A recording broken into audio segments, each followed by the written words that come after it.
twilight's last gleaming, whose broad stripes and bright stars through the perilous fight o'er the ramparts we watched were so gallantly streaming, and the rocket's red glare, the bombs bursting in air, gave proof through the night that our flag was still there. Oh, say does that star-spangled banner yet wave o'er the land of the free, land of the free, and the home of the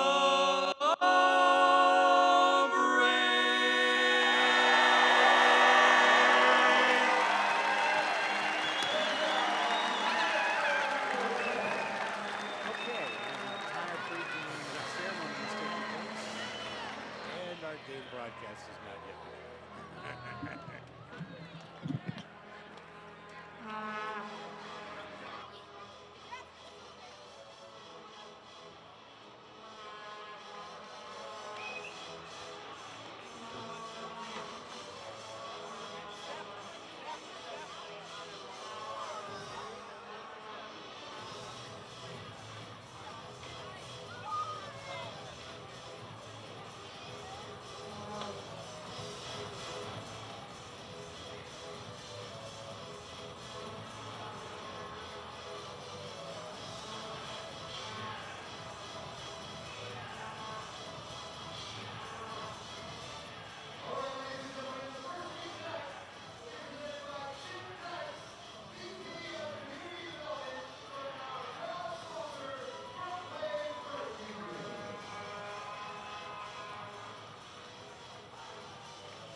From beautiful Frontwave Arena, Oceanside, California, North County, San Diego, it's our final Ron Newman Cup semifinal match as the host San Diego Sockers take on the Baltimore Blast. Good evening, everybody. Welcome back inside Frontwave Arena alongside Sockers legend Brian Farber, Craig Elston on hand with you. It's been 3 days of intense single elimination competition. Already the back-to-back champion Chihuahua Savage have punched their ticket to a third straight final. Now we'll find out between Baltimore and San Diego who gets the chance to meet the Savage in a 3-game home-and-home Ron Newman Cup Finals. 2 teams left for 1 seat on the bus. And Brian, they're the 2 teams with the most championships ever. Yeah, San Diego, most wins all time, most championships all time, 16. They have 2 in the MASL era. Baltimore coming in with 10. They have 3 in the MASL era. You would assume that these 2 teams are well prepared for this moment, and I promise you there's nothing more important than getting a chance to get to the final so they can add to those historical numbers. Anytime you're talking about a big match, our attention goes straight to the net. Let's feature the goalkeepers today, and we start with the man who is the all-time leader in starts and wins and one of the great playoff performers in history in Boris Pardo. Yeah, Boris is ready. Boris is true tested, and he's been kind of beat up all year, but he's starting to feel himself, and the other night he played so well. I was down in the locker room with him a little bit earlier, and he's just got that look in his eye. He'll be ready. That's Boris at the age of 41. On the other side, a man in his early 20s, Julian Rodriguez, first year as Blast keeper, but boy, he was outstanding yesterday. Yeah, man of the match last night. I think he had an extra chip on his shoulder playing against his former team in Utica. I had heard some stories that he had a little extra motivation, so we won't go into that right now, but he was the reason they won that game, and if he plays like he did last night, it's going to be a good game tonight. We're literally talking about the two biggest legacy franchises in the history of indoor soccer. They're locking boots after this. When we come back, Melissa May with her pregame hit, and then we kick it off with our final semifinal. It's the Sockers and the Blast coming up on CBS Sports Golazo Network.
For our final semifinal, the Sockers and the Blast. Craig Elston, Brian Farber, and let's welcome in Melissa May. The best news as a fan and an organization is that your team going into a single elimination winner-take-all semifinal has every player on their roster available and healthy. Well, that's the case for both the San Diego Sockers and the Baltimore Blast. Both San Diego and Baltimore resubmitted the same lineups they used for their quarterfinal matches. For San Diego, defender Cesar Cerda is feeling significantly better after battling an illness and playing sick on Friday against the Empire Strikers. For Baltimore, the key for them is how fast they can bounce back after playing in their quarterfinal match against Utica City less than 24 hours ago. Farber, I think you can attest to this as a former player. All the bumps and bruises that you got up to this point, when it comes to game time, they disappear and you are ready to go. And it's good to see that both San Diego and Baltimore are going to be putting the best versions of their clubs on the field today. Craig, Farber, back to you. Thanks so much, Melissa. Yeah, Brian, I know as tired as you are, as much as your legs might feel like cement when you wake up after playing the day before, once you get out on the floor, right, winner take all, some of that go away? Oh, it absolutely goes away. I mean, it would have been a tough one for 16 hours from the end of the first game to the start of the second. But the Milwaukee Wave showed that they had the energy. They went into overtime. They could have easily won that, and it goes away quickly when you know that the game is on the line to go to the finals. The whistle is sounded. Rich Grady and Josh Wilkins are our officials on the floor.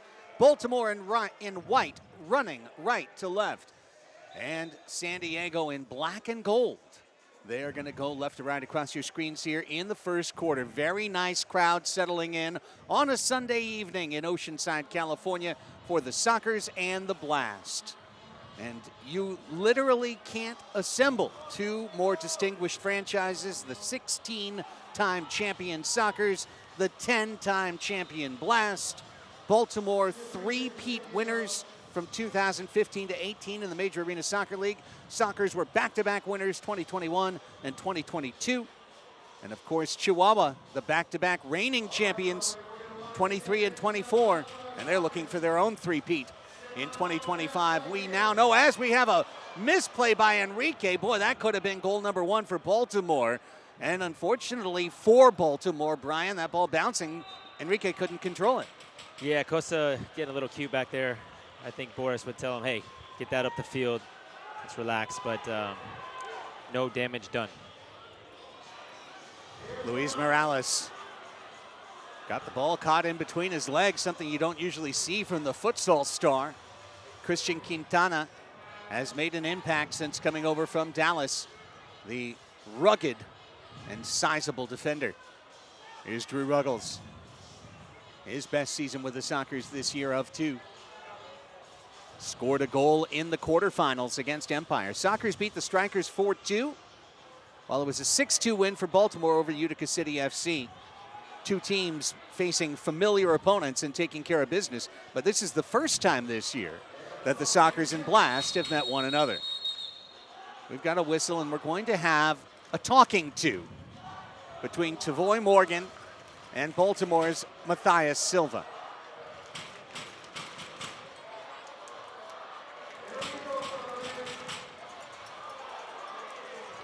I didn't see what was going on, but you can imagine there's a couple extra grabs back there off the ball. Tavoy, who got the scoring started in Friday's quarterfinal.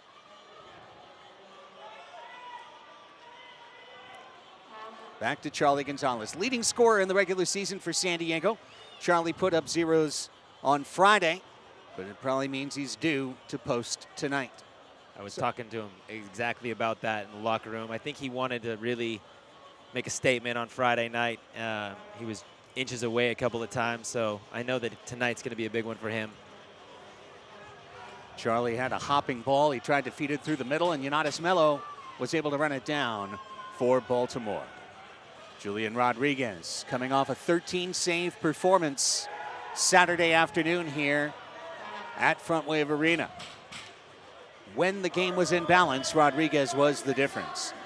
Baltimore was able to pull away late against 6th attacker of Utica, Juan Pereira. Leading scorer, 20 goals on the season, Pereira drifting in.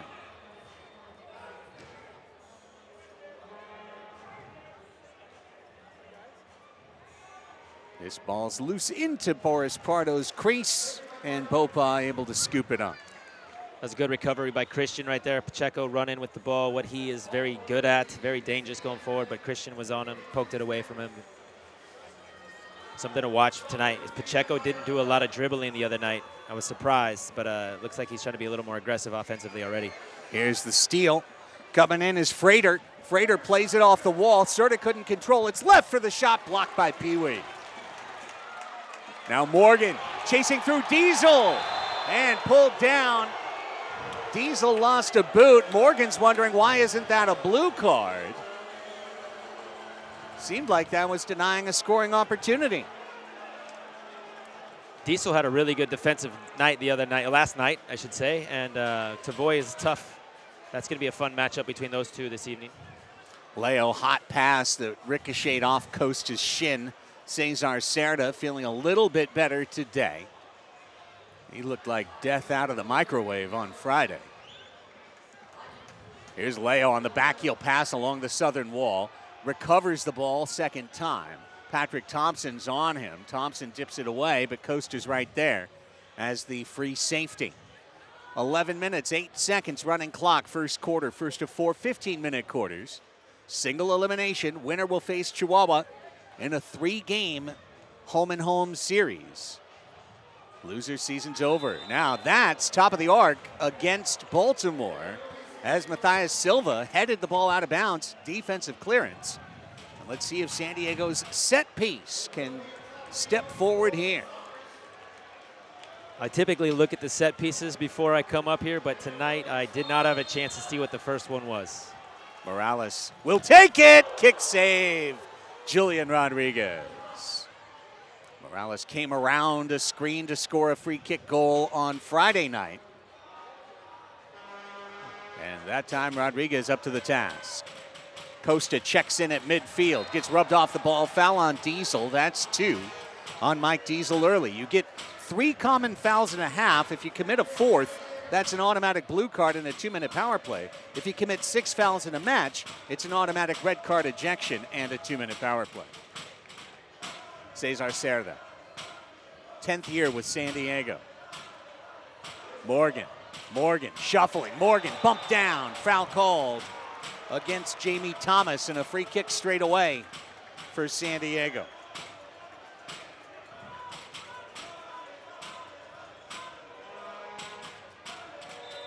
Nice to hear some supporter chanting going. A little dale dale.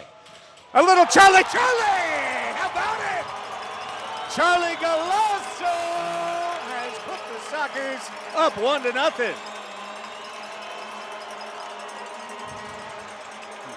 You can see Charlie wanted this from the second it was set up. See if it went over the wall, through the wall, around the wall. That's a great finish. Far post, nothing Rodriguez could do about it. Charlie is on the board, and when Charlie gets on the board early, Charlie gets on the board often. 4:37 that time, a goal. Sockers on the good foot, leading 1-0 on Charlie's first of the playoffs.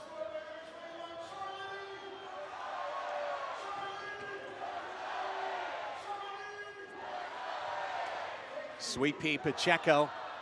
Here's Silva. Shot deflected. Screwballs into the corner. Gutierrez pokes it out. Pacheco is able to control. Blast concede first. Here's Chad Porch, the rangy rookie defender. TST $1 million goal scorer in 2024. It could be Rookie of the Year. He's decent. Although, wait, Kelvin was a rookie, right? So never mind. Short post shot, Enrique, and Pardo guides it down. Was Kelvin a rookie, though? He had some games last year. Did he? Couple. It was only a couple. I think I wrote him in on my ballot, Newcomer of the Year, because I'm like, I can't give him MVP, but I got to recognize him somewhere. Morales, who can shoot either foot. Morales tipped away from behind, but it's trapped by Morgan's chest. Now loose into the corner. Mello spins it out. Quintana comes charging in right through the back, and a blue card is going to be shown to Christian Quintana. If he's not careful, and he does, he gets a yellow on top. That's 7 minutes that Quintana is going to have to be off the floor, and a 2-minute power play coming up for Baltimore Farbs. I'm not 100% sure what the yellow card is for. It actually is on Tavoy, I think, because he had some choice words. Oh, you're right. Well, that's, in a way, even worse. Yeah, 2 for 1. So Quintana sits 2 minutes. Tavoy sits 5 minutes, plus San the Diego next dead penalty, ball out 2 of minutes, bounds power to play, get back. tackle from behind. Number 9, San Diego, 5-minute misconduct.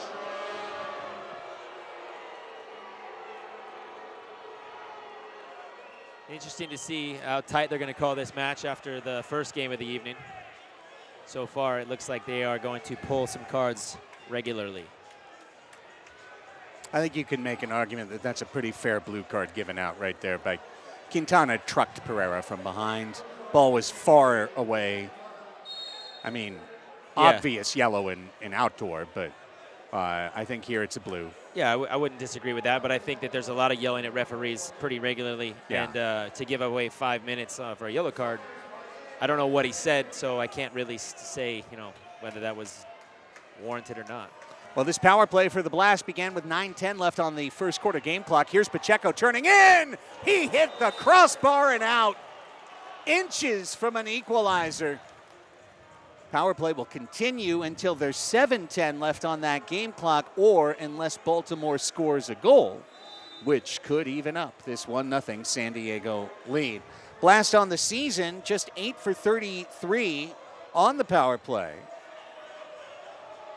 I should read my own writing, 8 for 23, which makes a big difference. 35%, that's 5th best in the league. Soccer's good on the PK. 3rd best, 76% kill. But right here, an opportunity. It's past Pardo, and there was Pee Wee to dig it out. And Pee Wee draws the foul along the way. The toughness, the tenacity, and always in those greasy moments Pee Wee Ortega, he's the guy you want. I was talking with Danny Waltman tonight, who is a newcomer to San Diego, but a veteran of this league, and he said that guys are asking him around, former Tacoma Stars players, saying, "Hey, who's the player in the locker room that we don't know about?" And he said that Pee Wee is the guy that surprised him the most because everything he does is just so for the team, and he gets up and does his job, and he's an unsung hero. So you and I both know this, but it was interesting for Danny's perspective. That's why we try to sing his praises as much as possible. I love Pee Wee. Under 8 minutes to go. Next ball out of bounds will be the officials' timeout.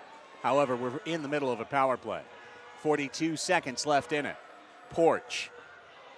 It was a tripping call. Now down to Pereira. Mitchell Cardenas of the Sockers jumps in on defense. Ball spins out beyond the yellow line. Victor Pereira takes over, the shifty Brazilian midfielder, to Melo. Melo down Pereira. And Pardo is able to pick it off his shoe top with 17 on the man advantage. Pardo's strong right arm wings it out just inside the yellow line. Perfect placement! Oh, Serta almost had the goal of the century.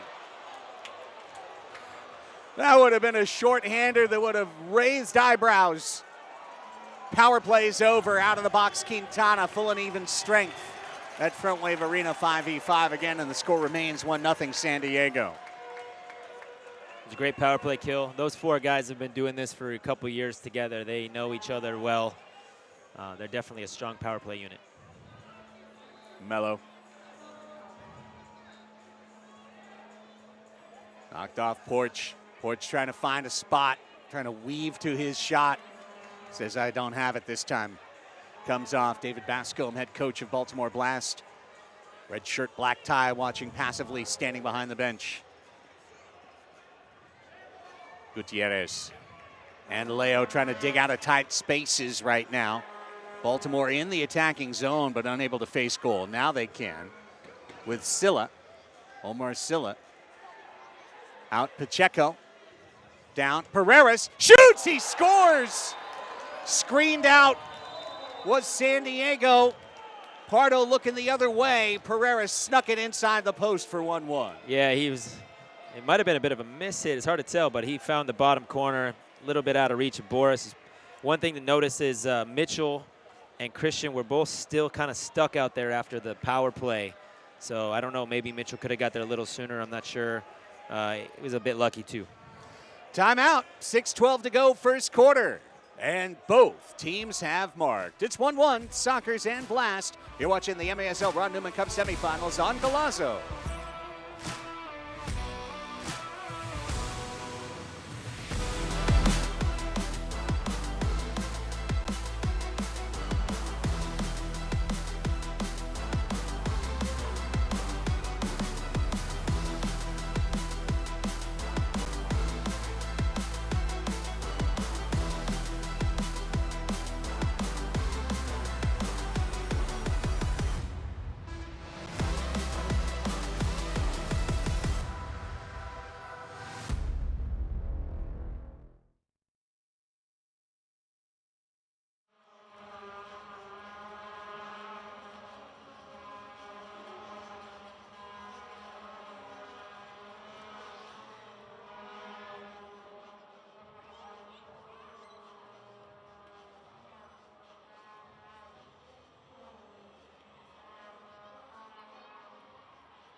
The goal from Victor Pereras, assisted by Jesus Pacheco at 8:48. We're all tied up. Sockers and Baltimore Blast even 1-1.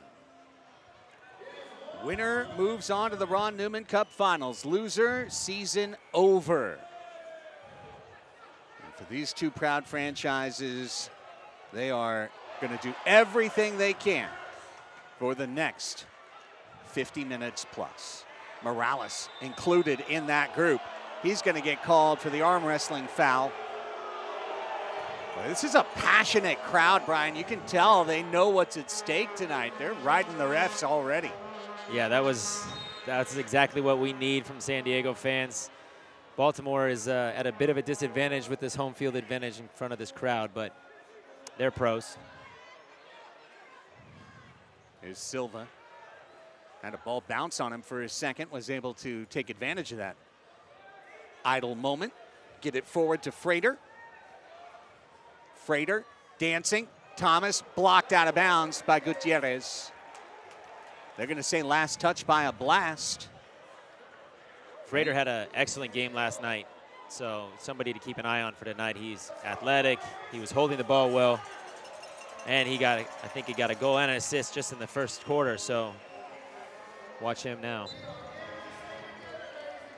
By the way, the Ron Newman Cup playoffs proudly presented by Verizon. New and existing customers get a new iPhone 16 on us, only from Verizon. Lock in your price for your phone and internet plan for 3 years. Held out by Sia. Over to Pacheco and now Pereira. 5 minutes left in the first quarter, 10 done. 1/6 of the way through the action here in Oceanside, California. The 6th match in 3 days in this sparkling new facility. It's turned into the mecca of indoor soccer for 72 hours. Bruno Enrique trying to step out to his right foot. Drew Ruggles, who was a teammate of his in Florida with the Tropics, staying right with him step for step.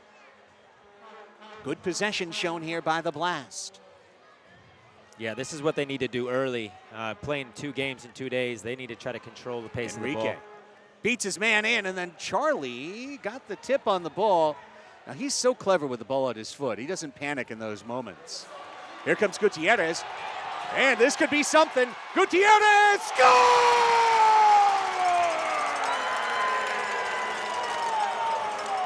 Wow. He's the unsung hero, the most clutch soccer in the playoffs. He's Christian Gutierrez! 2-1 San Diego. Just out of the play, it looked like Christian was going to ask for a handball, but he kept it going, got an extra touch, got his hips around it, and was able to finish it near post. What a finish.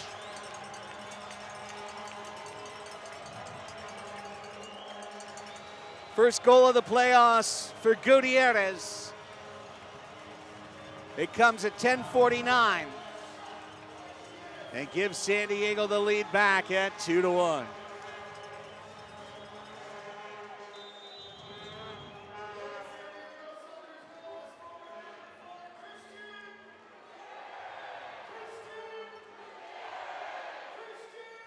Give Charlie the assist on that goal. 2 points in the first quarter for Gonzalez. Wall pass! Oh, Pardo! Denies a 90% goal with 100% awesomeness. I don't know if you saw the look that he just gave when he stood up, but obviously he knows that was a goal and he stopped it. So when you get a night like that, when Boris is playing like that, it is so relieving as a player in front of him knowing that he is on his game. That ball taken down by his opposite number, Julian Rodriguez. Pardo, I mean, that's an automatic goal. Yeah. Frater pushing in. Well done by Pee Wee, the intervention. Quintana didn't expect the ball. He's in hot water. So Serta lifts it through a double team like a chip over 2 branches on an olive tree. Pee Wee.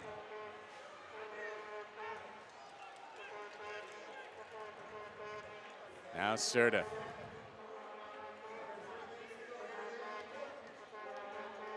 Baltimore's pressure last night was a little bit around this same zone, top of the circle. You can see that they've not changed their game plan, even though it's their second game. Oh, that's a foul, and it could be a card, and it surely is.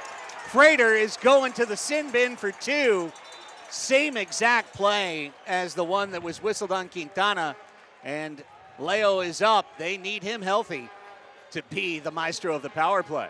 And now you got Tavoy back out of the box. Baltimore after his 31 5 minutes. kicking, Hopefully he doesn't 2-minute say power anything play for a while.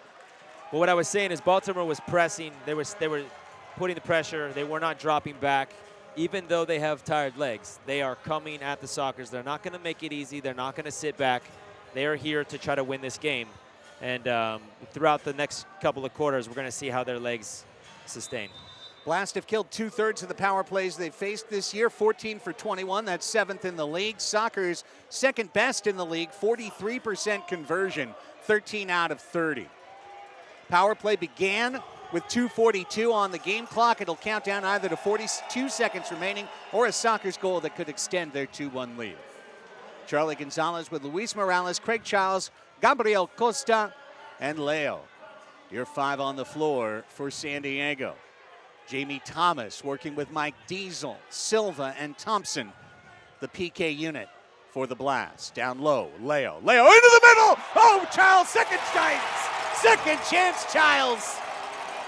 He enjoys that bite of the apple. Succulent, a power play goal, 3-1. So the ball that gets played down to the right, you can see that Diesel had to respect Childs to the back post, so it pulled him away.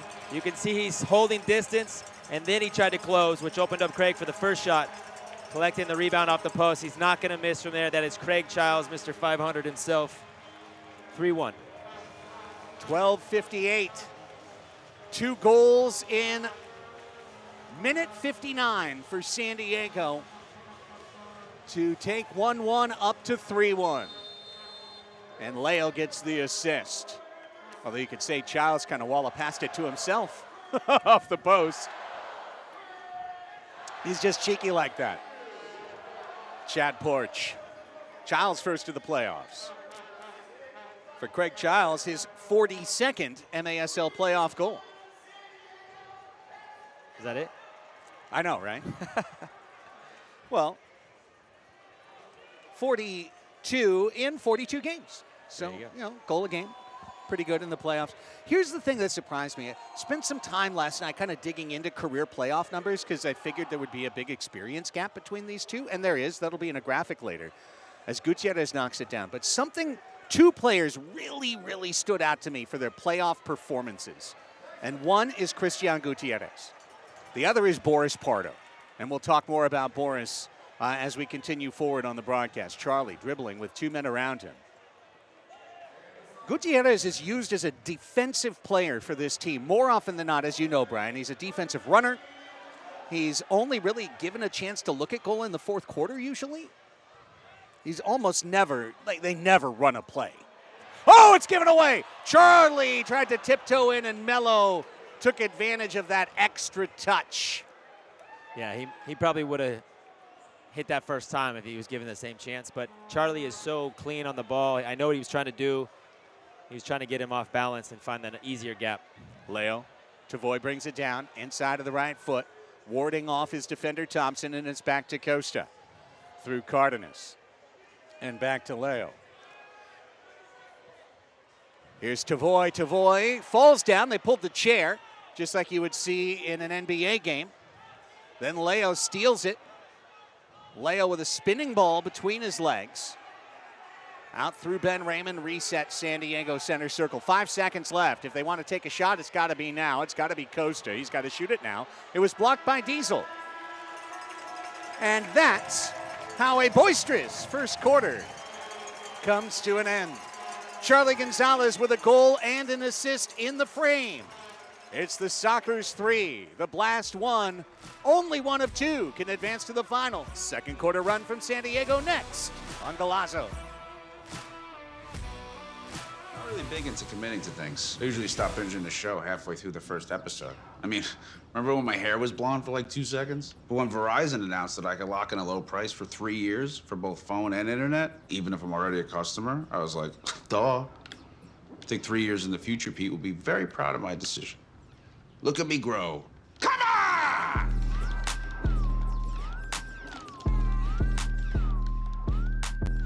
Can you hear me now? I sure hope so.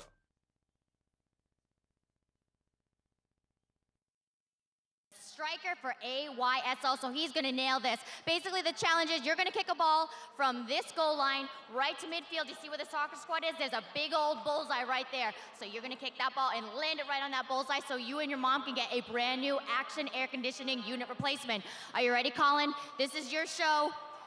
You kick it as hard as you think. Not too hard, not too soft. You got this. Ooh, wait a second. Wait a second. Get there. Oh, turn. Oh, man, Colin, you were dialed in, my friend, but we're not going to leave you empty-handed. We've got some headphones for you, my friend, and a swag bag for you. Thanks so much for participating in the Action Air Conditioning, Heating, and Solar Challenge. Come on, fans, let's give it up for Colin. He did great.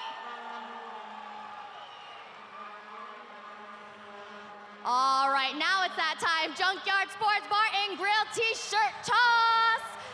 These soccer squad's not gonna come your way unless you get on your feet and you make some noise. We all know that you can. If you want a T-shirt, get on your feet. Junkyard Sports Bar and Grill is proud to be the official partner of the San Diego Sockers. They've got cold drinks, warm food, and live sports. Head on over there after the game. They're right.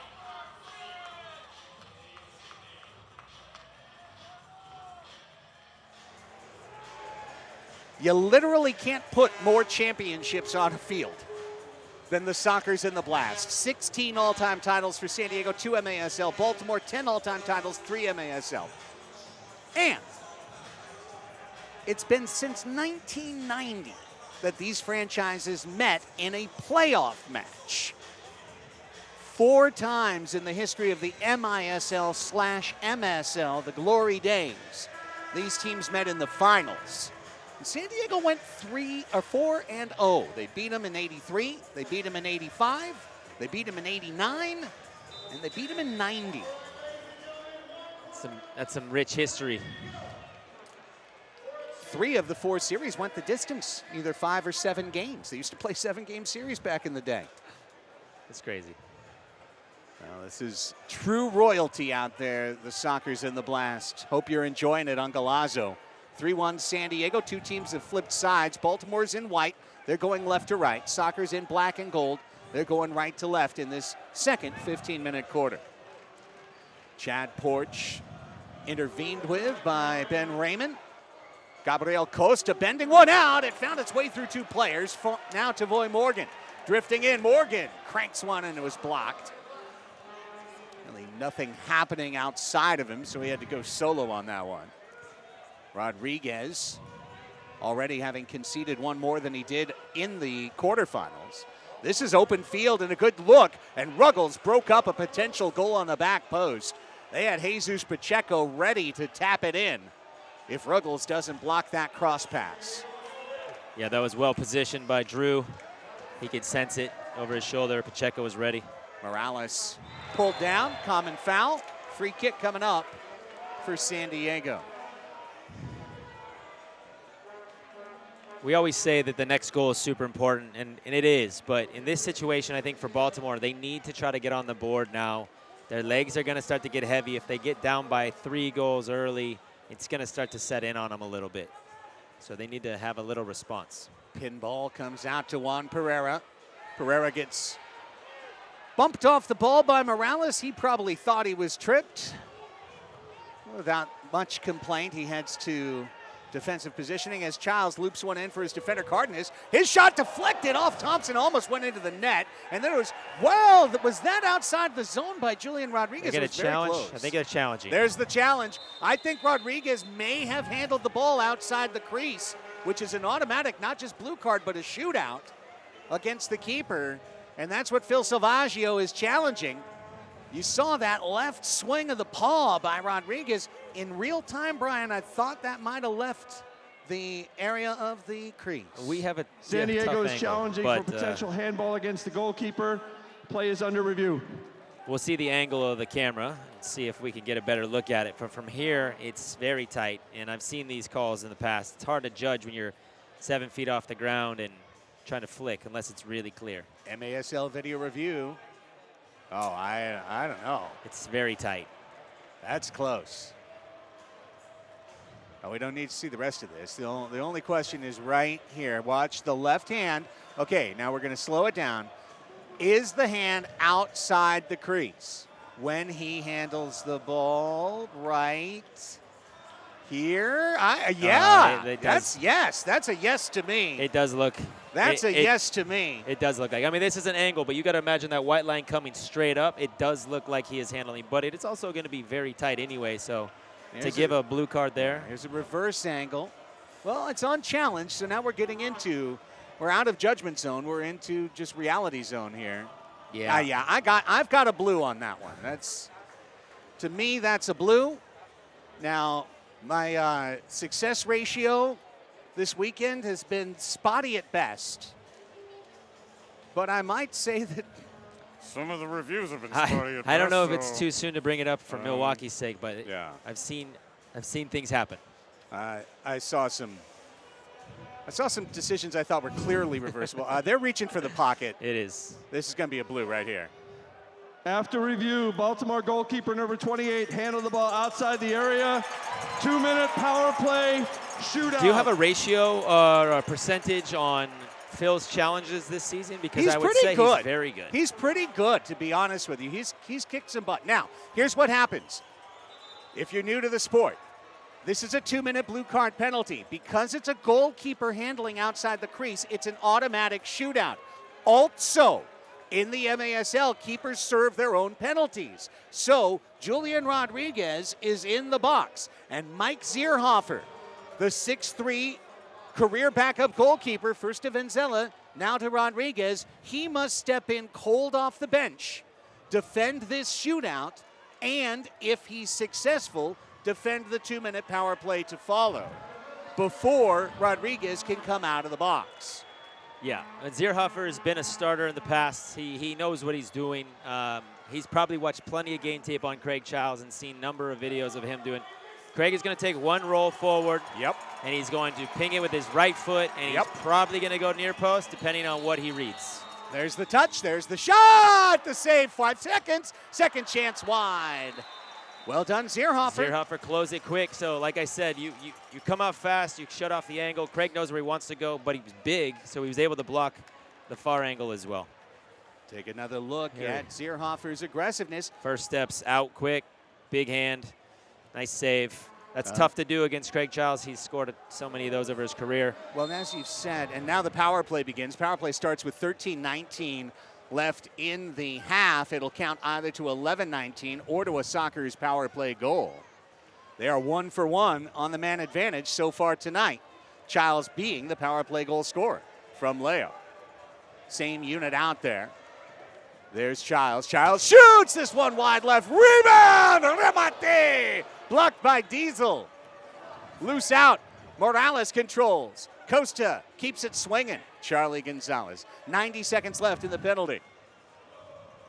Already the shootout's been defended. Big momentum change. Taken away. Luis Morales keeps the momentum on San Diego's foot with a glorious left-footed volley. 4-1 Sockers. So this layoff is intentionally played slow by Costa so he can hit it first time on his left foot. Watch the pass. He pulls him in, sets him up. First time hit. Perfect. The skill to send a ball like that, no bounce, pure roll, weight is inch perfect. Yes. God, that's golden right there. So Costa's one of those players that knows exactly how to set up his teammates the way you want it. He knows exactly when Morales wants it. They've obviously worked on that. But his drive in, his drag in to get the defender to step, and then his layoff with a little poke was perfect. Set it on a platter, and then Morales took care of the rest. The goal at 2:20. Morales is second of the playoffs from Costa. 2-2 for the power play. San Diego. Well, all the markers are clicking green for the Sockers right now. On the yellow line set piece for 3 lines. Put into the middle. Tipped out by Porch. Gonzalez couldn't intervene with Enrique directly, at risk of conceding a breakaway if he did. So he did well to play that conservatively. Brought down by the athletic Morales. Childs straight away. I know you remember this, Farbs, but Craig Childs came in as an outdoor player, raw, obviously incredibly talented, Chivas USA, MLS, San Diego State, all conference. But it was when he joined the U.S. futsal team, 2010-11, that he got, see the cross, all of the secondary tools in his bag developed. You know, you started to see the precision of his movements and his passing, and I think you see that with Morales, too. Well, Morales is definitely a futsal player through and through, but on the comment on Craig is he's a student of the game. He's like, okay, I'm done playing outdoor. I'm gonna focus on this indoor game, and I'm gonna make the most of it. And what he did was watch tape. He learned from guys like veteran Aaron Susi, Paul Wright, guys that were in and around a lot of Sean Bowers, and he became a student. And now he's the smartest player on the field all the time, and he probably watches more tape than anybody in our entire league, which is why he's still so effective. Mendez was hoping to be able to take a chip at Julian Rodriguez right there. This match is everything San Diego wants. 4-1 leading, tired Blast team, home field advantage, great crowd. Final thing on Craig is the tool that you're talking about is nobody can finish like Craig. So that's just like a natural skill that he has. Right. And I've got to witness it. I mean, he's always had that. Yes. Just like Morgan can finish. He's always had that. But the intricacies, the tiny movements, the ability to dribble past a guy, the little fake and move, all of that came in between his second and third MVP seasons. He had his biggest goal-scoring year ever. He got his highest level of fitness. And I just always felt like that was the true Hall of Fame breakout moment for Craig. I got to watch him turn into that Hall of Famer. He developed a lot of other things, too. He developed leadership. He was a player on the bench where he was scoring goals, but if he wasn't scoring goals, he was mad. And we used to be like, dude, bro, we're winning. But he turned that into pure. What a shot! What a goal! There you go. Baltimore needed that. Like I was saying a second ago, they needed to get back on the board, and they needed to do it before it gets out of hand. Yep. The good run, layoff, that's their leading goal scorer, leading points, veteran leader. Pereira set up on a tee. Speaking of great target play, that's Frater setting him up. Yes. Frater is more dangerous than I think that anybody on the scouting report had. And after seeing him last night, he's very good. He's somebody to keep an eye on for the future of this league. But that layoff was perfect. Pereira's first of the playoffs from Frater at 4:46. A critical answer for Baltimore to keep this game a game. Yes. Now, if they can find out how to get another one somehow before too much time passes, then they'll feel like their legs they've shaken it off. They're back in the game. Porch could be the guy to do it. He's been quiet so far in Oceanside. He's hunting a goal right now. Here he comes, and he does it.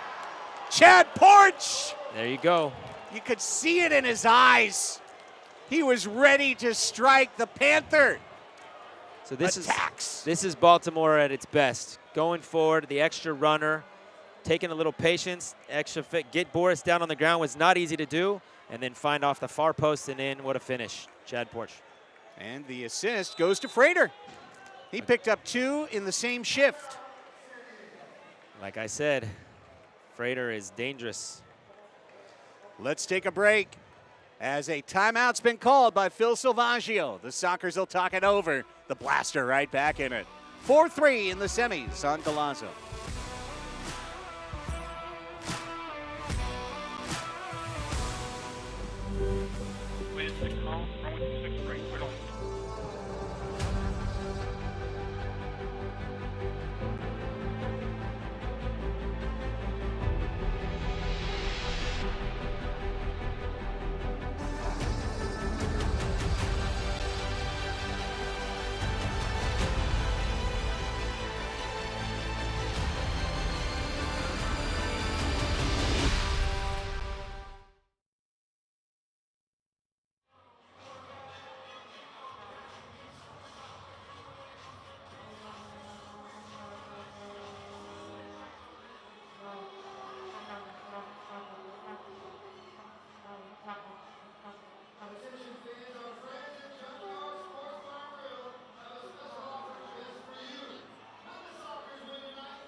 Baltimore has struck 2 goals in a total of 26 seconds to turn 4-1 into 4-3, and the Sockers immediately give it away off of the opening kickoff to put it right back at the visitors' feet. They're kicking around the match ball presented by Miter. That's a 3-line pass against Baltimore in an unforced error. Miter's the official game ball supplier of the Major Arena Soccer League, established in 1817. Miter's one of the leading soccer brands worldwide, producing some of the best soccer balls in the world. Learn more, MITRA.com. Lifted, headed in the middle. Childs trying to steal it away from Pereira. Back to Charlie Gonzalez and Costa. 9.5 to play, second quarter. Costa's shot pass was blocked out of the chest of Juan Pereira. Another Dale chant comes up. Let's get it rolling. Supporters getting loud. Charlie and Costa. Childs is looking for a back post feed. And Thompson read the ball. Well done. It's a good look from Costa. You could tell he's trying to get the isolation and then find Craig at the back. Pereira just getting in the middle of things. Get the ball back for Baltimore. Like here in the supporters chant, because the energy's changed inside Frontwave Arena. Not for Boris Pardo, though. Calm, cool, and collected as always.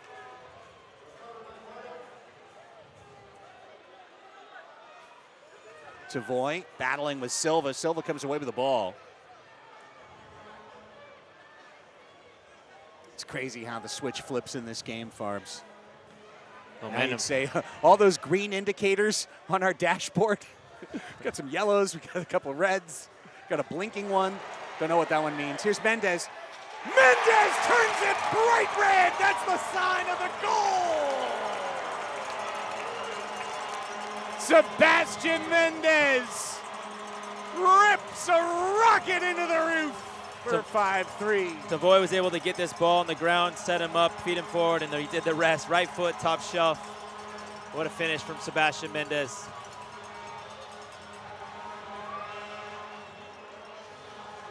The goal at 6:44. I think that's a pretty big answer by San Diego. And as you mentioned, that's another great layoff right there. For Sebastian Mendez, his first goal of the playoffs. But for Tavoy, big time assist right there. Yeah, that's the momentum that you were just talking about, as it can switch so fast. Soccer's lost it. They've now kind of got it back. Pee-wee sends in Morales. The left footer! Save Rodriguez. Helpless to the rebound, but Pereira was there to clean up his teammate. Backheel pass has sprung Porch. Here comes Porch. Chad Porch! Wide right. He had it on his toe. He wants it again. I like Porch. Yeah, he's very dangerous looking when he's got the ball at his feet in Sure space. is. Pereira, fake. Ooh, what do we got here? We got a foul inside as Guevara. Un poco demasiado fuerte. No guerra, siempre paz. Guevara. Tavoy doing that fakeroo turn, but the ball hops to Rodriguez. Next ball out of bounds will be our media timeout, officials timeout. Yeah, we'll have some storytelling for you during that time. Here's Costa to Quintana to Leo. Back to a 2-goal lead. Drew's making a run up the field. The first time he's been able to do that tonight. Woo! And then he uses that dreadlock head to knock it down. Leo leaves it off. Childs left-footed, blocked. Krager bringing out the southpaw. Here's Costa. Gabigol. Over to Leo. Leo keeps it moving. Quintana keeps it running. 6:35 now. Right now on the game clock. Costa turns to shoot, blocked. Mello staying right with him. Costa steals it from Mello. Costa cuts the middle. It's Ruggles. Ruggles couldn't find the angle. Well defended by Baltimore. Picket fence down low. Ball squirted out loose with 2 men on the floor. No whistle. Back out Quintana. Christian Quintana. Boy, these Sockers have been out on the floor for a while. Long shift.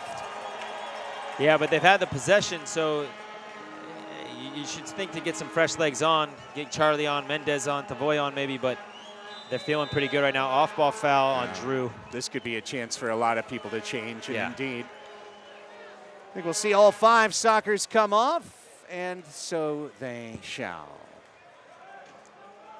Under 6 to play in the half. Drew and Melo were in the back there. Well, Drew was actually up front playing target for a second, but him and Melo were tussling off ball. Silva bends it back to Pereira.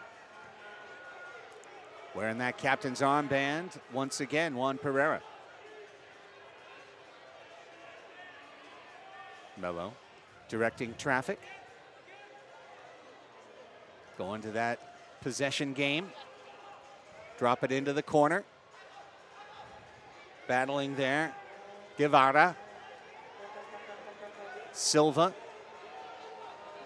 Slipping in. Back heel pass. Thomas crashes. Looking for the Wallace score. It comes off to Guevara. He had to play it back into the corner and roll it across the board. Silva lost the touch. And that'll force things all the way back to midfield. We have played 25 minutes. 5 remaining in the first half. 5 for San Diego, 3 for Baltimore. Single elimination, and with the ball out of bounds, we reach the officials' timeout. Let's stay right here and chat to you about some of the storylines of this match, including, I started the thought, and as usual in the run of play, Brian, sometimes you can't finish the thought. But a couple of players doing my playoff research really stood out. And number 1 on the list is number 27 in green on your screen, Boris Pardo. Ever heard in the NBA, they talk about Paul Pierce, playoff P? Playoff P. Playoff B is a real thing. Playoff Boris. Here's his career stats. Wonderful career stats in the regular season. 138 wins, most in the league. 182 starts, most in the league. 467 goals against, wonderful. 708 save percentage. But look at it in the playoffs. 27-4. And the goals against drops by 1.25 all the way down to, and look at the save percentage, almost 750 in the playoffs. His 20 playoff wins, Brian, 3rd behind William Vanzella and Chihuahua's Diego Reynoso. Yeah, there's a lot of players you could go down the list that find another gear, that find another level in big moments, and Boris is one of them. I had the luxury, I guess, of having him in the back for me for many years, and I got to see his greatness. He is one of the best goalkeepers in the history of this league. It's why he's up on all these stats. And it's great to see some of these other names, Vanzella, Reynoso. There's obviously guys like Toth and others around the league, but Boris is the real deal. I mean, I literally went around and looked at all the playoff numbers of every key goal, like the guys who are top 5, top 7 in the league. Boris's numbers stand out. I mean, they truly do. William, of course, was part of those great teams in the early 2010s. He was considered the best clutch goalkeeper in this league in his prime. But Boris, numbers, don't take a backseat to anybody. Yeah, numbers don't lie. Boris has good numbers because he studies the game himself. He's always in the right position. That's the one thing we can say about Boris. His positioning is very good. Here's Quintana sending one up the middle. Just because we're on the discussion topic, the other guy that stood out to me was Cristian Gutierrez, because Gutierrez was a scorer when he played in El Paso. He came here off a 50-goal season. He's been asked to be almost exclusively a defensive-oriented player for San Diego, but in the playoffs today, look out. Blocked by Pee-wee at a critical moment. Off the wall. Now it's out for Pereira, and Pee-wee does it again. Now that might be a handball. I think we're going to see a challenge right here. I don't think so. I'm watching them right now. I think they're going to hold it because they realized that Pee-wee was just they had a good angle on it too, but I think Pee-wee was just in the right spot to make a play. What Huge an moment. Unbelievable save from Pee-wee. Pee-wee denies a goal twice, honestly, in that run. There were 2 different scoring chances that Ortega diffused by himself. Morgan left it loose. Pereira runs it down. 3:45 left to play in the half. So, 26 goals for Cristian Gutierrez in only 34 games for San Diego in the playoffs. And remember, he earned that nickname, Golden Gutierrez. Here's Tavoy. Tavoy stumbles through legs. Thompson takes him out. Costa takes the ball away. And a foul is called on Baltimore. That's kind of interesting thought. If that's a foul on Baltimore, you just play advantage there. Yeah, probably. I think it just happened so quickly that Costa was able to like pull it, flick it, and get out of the way. But to Christian, Golden Gutierrez was well deserved. Let's see what they do here. That looked like I'm taking a look. I'll tell you what. I think that was a blown decision by Baltimore, and I truly hope it's not a season-defining decision, because we happen to have the VAR screen over here to the left, and I just saw it along with the Union Tribune's Ivan Carter. That was a handball, bro, against Pee Wee. From Pee Wee? All the way. I had a tough angle. I would say that Bascom's and Neto's angle was much better than mine from the shot, but if they didn't pull the flag, it must have been hard to tell. Yeah. Refs can't pull it for them, but that's looked like a handball. I think if they had reviewed it, they would have gotten it, and they would have gotten a shootout. You think Phil reviews that? Yes, absolutely. 100% I think Phil reviews that. Phil's a gambler. He's not afraid to risk his challenge, especially when it's a +1 situation, like trying to get a power play. We've got a foul called away from the ball on Leo here, which is going to set up a left wing free kick for Baltimore. They had just shot wide during the run of the play, but the foul behind from Wilkins sets up this free kick. Big moment right here. Blast down 2 at the half versus Blast down 1 at the half. So you got Pacheco on the far post. They call timeout. Oh, no. The shot by Silla. And then Pacheco, looking for the header there, was Porch on the Wallace Scora. Pops back out to Chad Porch. 2:17 left in the half. Coming up at halftime, Amanda Pandafiliman has a couple of interviews for you. Talking to the director of Match Day here at Frontwave Arena, Mary Beth Hughes, someone we've known for years and years, along with the soccer's Gabriel Costa. Stay tuned for those interviews, plus highlights, stats, and more. All coming up on the Verizon Halftime Show. The soccer's defense right now is doing a really good job to keep Baltimore from being able to find the center top player that they're looking for. When he's checking in, it's just not there. So they're keeping on the perimeter. Pacheco with a zigzag run over to Pereira. Victor dragging in, passing out. Sweep, he holds. And we're working to the final 90 seconds of the half. Pacheco's movement off the ball is very good. He's been like that for the last couple of years, where he plays it, runs, and he's hard to keep track of. He's always creating space for himself or others. Essentially given to Baltimore 2 years ago, a trade for Lucas Roque, where Roque played 1 game for Empire and never played again. Meanwhile, Pacheco, I mean, he's good. He was a big part of their attack. Enrique, we have reached the magic minute, second quarter. Minute 30 is live at Frontwave Arena. 5-3 San Diego. Will anyone score in the magic minute to change the tenor of this match? Boy, would it change if it went to San Diego +3 or if it went to Baltimore -1.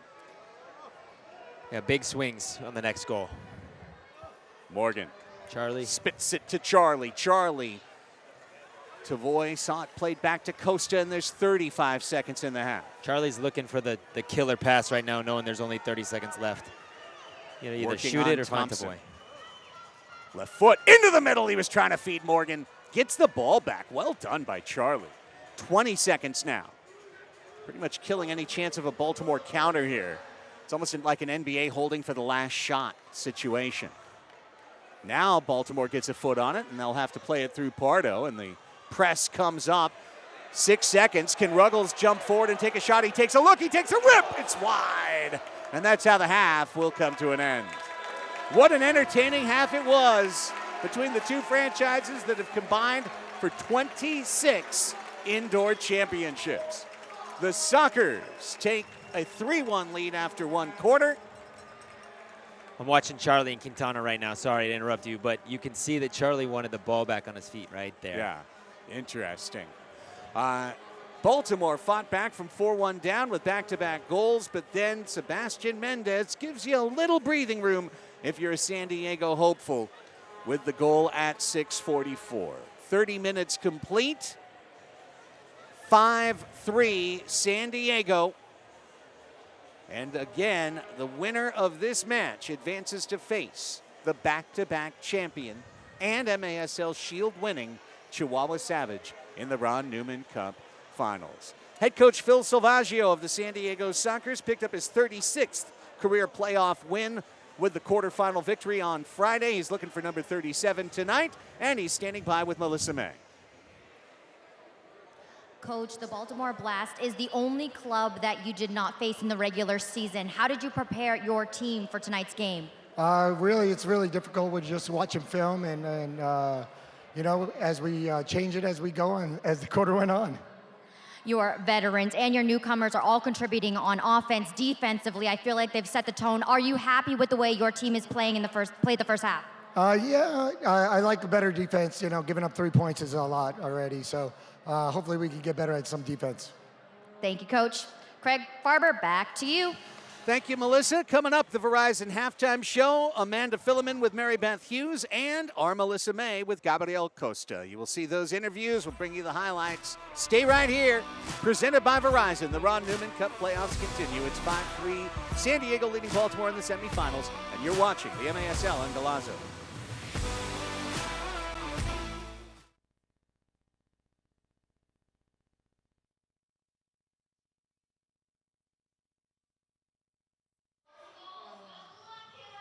Got this. Tie your shoes. Please make sure your shoes are tied. All right. You guys have got this. Sonny, you stay out of that goal. Let's go, kiddos. You got this. And away we go. Go ahead. Kick the ball. You're good. Yeah, there you go.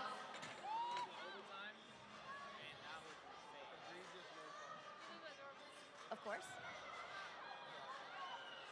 Fans, you...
Hello everybody and welcome to the beautiful Frontwave Arena here in Oceanside, California. I am joined today by someone who has arguably one of the most hectic and most important jobs when it comes to game days and live events here in this arena. I'm joined today by Mary Beth Hughes. What's going on? How are you feeling today? We're doing well. We're doing well. We're excited to host the playoffs, excited to have everyone out here. The weather, obviously, in Southern California couldn't be better today. The sun is shining. And yeah, we're excited to have a full weekend of events. We host events here all the time. We did 36 games in total, 24 Clippers home games and 12 Sockers regular season home games. But we have not done six games in 3 days, so we're excited. Feeling ready to go. Of course. A little hectic, but that's it. I mean, that's that we live for the chaos, 100%. and it's going to fuel us through these next few days. It's going to be so Yeah. exciting. Let's go back just a little bit. Talk to me about Frontwave Arena in general, the whole concept, and it finally coming to fruition. How have these last 7 months been now that you have your own arena to kind of run and host these events in? Yeah, it's been pretty incredible. We definitely have learned a lot, have taken things kind of on the fly. We've hosted our opening weekend was with Simone Biles, so that's another sports event that comes from the department with Sean Bauer. Powers and myself. And so that was awesome. And we have an incredible team, a game day team that's built up of a lot of people from the front office of Frontwave that help us out on game day. And I think it's more so just getting people in the building, getting people excited. Once they're in and they see this, I mean, it's stunning. So it's just really getting people here and the knowledge out. We've had really great crowds all year, so we're hoping for the same for this weekend. Yeah, it's an amazing arena. It's so beautiful, and I'm so excited to be a part of this weekend. I know it's going to be great. Talk to me a little bit about what's the difference between a sporting event and then, say, a concert that you're hosting? Yeah, so the concert side's a little bit different. It's not necessarily what I am in charge of. We handle the live events from a sporting side, which is awesome, but the concerts definitely function, I mean, very similarly. We're still bringing people in, letting them enjoy the spaces. We have this beautiful Starlight Club from Paula that is available for, you know, premium spaces. We have plenty of suites available. We have seating up in the mezzanine, seating in the lower deck. We have food vendors from all over the town, though they're all local. So we have Baja Tacos, we have Seaside Market. They're all local vendors. Gelati and Picotti, and Tanner's Prime Burger. So we definitely have options for people to eat that's not stadium food, which we like. I love that. I mean, Petco Park does the same thing. They bring in all local vendors. It's so nice to be able to bring those into this arena from the community and expose people to that. Is there anything you want to say to everybody out there that's watching today? They're going to have a whole lot of MASL action to watch. And how do we get them all out here next time, you know, to watch a game here? Because it's such a fun place. I think it's just going to be super cool to see how the weekend unfolds with so much help from other teams, whether it's yourself and Philly and Nick Vassos coming from Kansas City, our team here in San Diego with Craig Elston and Tony. We've got English broadcast, we've got Spanish broadcast, we've got a lot of things going on. So I'm excited for everyone to kind of see what we can produce and what we can. We have great in-house production with Amoda, and I think that overall we just have built a really great team, and I think it's great to be able to bring the MASL, other teams from the MASL into our team to put on an event like this. Absolutely. Well, Mary Beth, you have a lot on your plate, and it's just the beginning of the day and this weekend, so I'm going to let you get back to it. But thank you so much for sitting down and chatting with us. Thank you so much. I appreciate your time, Amanda. Thank you.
I'm here with San Diego Soccer's forward, Gabriel Costa. Costa, everyone knows what you can do on the field, but in terms of your pregame ritual, we all want to know, is there a certain song you have to listen to or maybe a food you have to eat? Honestly, I'm not a really big fan of like doing the same thing. I'm not super superstitious, but I try to eat something nutritious food, something that's healthy. So like, you know, my body feels good, but there's not something like super specific that I follow, not really. Well, I just heard a rumor that some athletes are super superstitious, so Yes. just wanted to get an inside look. And most are. That's the truth. Most, if I ask all my teammates, someone has, one thing, and the other people have other things. And for me, it's almost like I can't wait for the game to start, and then I'll eat something good, and then I will play video games or watch game or anything related to soccer. Wow, it sounds super stressful. How are you feeling going into tonight's game? Very confident. I think we had a great game on Friday. And Baltimore obviously had to play yesterday, so very confident that we're going to do a good job. We're going to get out of here with the win. But I'm just very happy with the team performances in general from Friday. And how's the vibe in the locker room? Yeah, it couldn't be better. We have some characters on our locker room, as you guys know. So it's very, very pleasant to be there. Just happy. It's a great locker room, and we clicked in the right time. We've been doing well this season, but I think lately we've been doing, especially the past 5 games, we've been very, very well. So I'm just happy to be in the position that we are right now. Obviously, the San Diego Soccer's organization and the Baltimore Blast organization, they're pretty historical in this world of indoor soccer. What are your expectations going into this game tonight? Yeah, big expectations. To be honest, I only played Baltimore once, and last year we didn't play them. This year we hadn't played them. So it's honestly very exciting to play them for the first time this season. I think it makes it something bigger about this game because we don't really know how each other plays. But yeah, it's a huge, huge game. It's good for the fans to see 2 historical organizations facing each other in the semifinal. So expect something big. And building off of that, obviously fan participation is always encouraged in indoor soccer. Is there anything in particular that the fans should be looking out for? A lot of goals. I can guarantee that it's not going to be one of those games that's 2-3 goals. I think there's going to be a lot of goals, a lot of excitement, and I can't wait. My ears are already ringing. Thank you so much, Gabby. Thank you. Back to you.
These are the MASL semifinals presented by Verizon.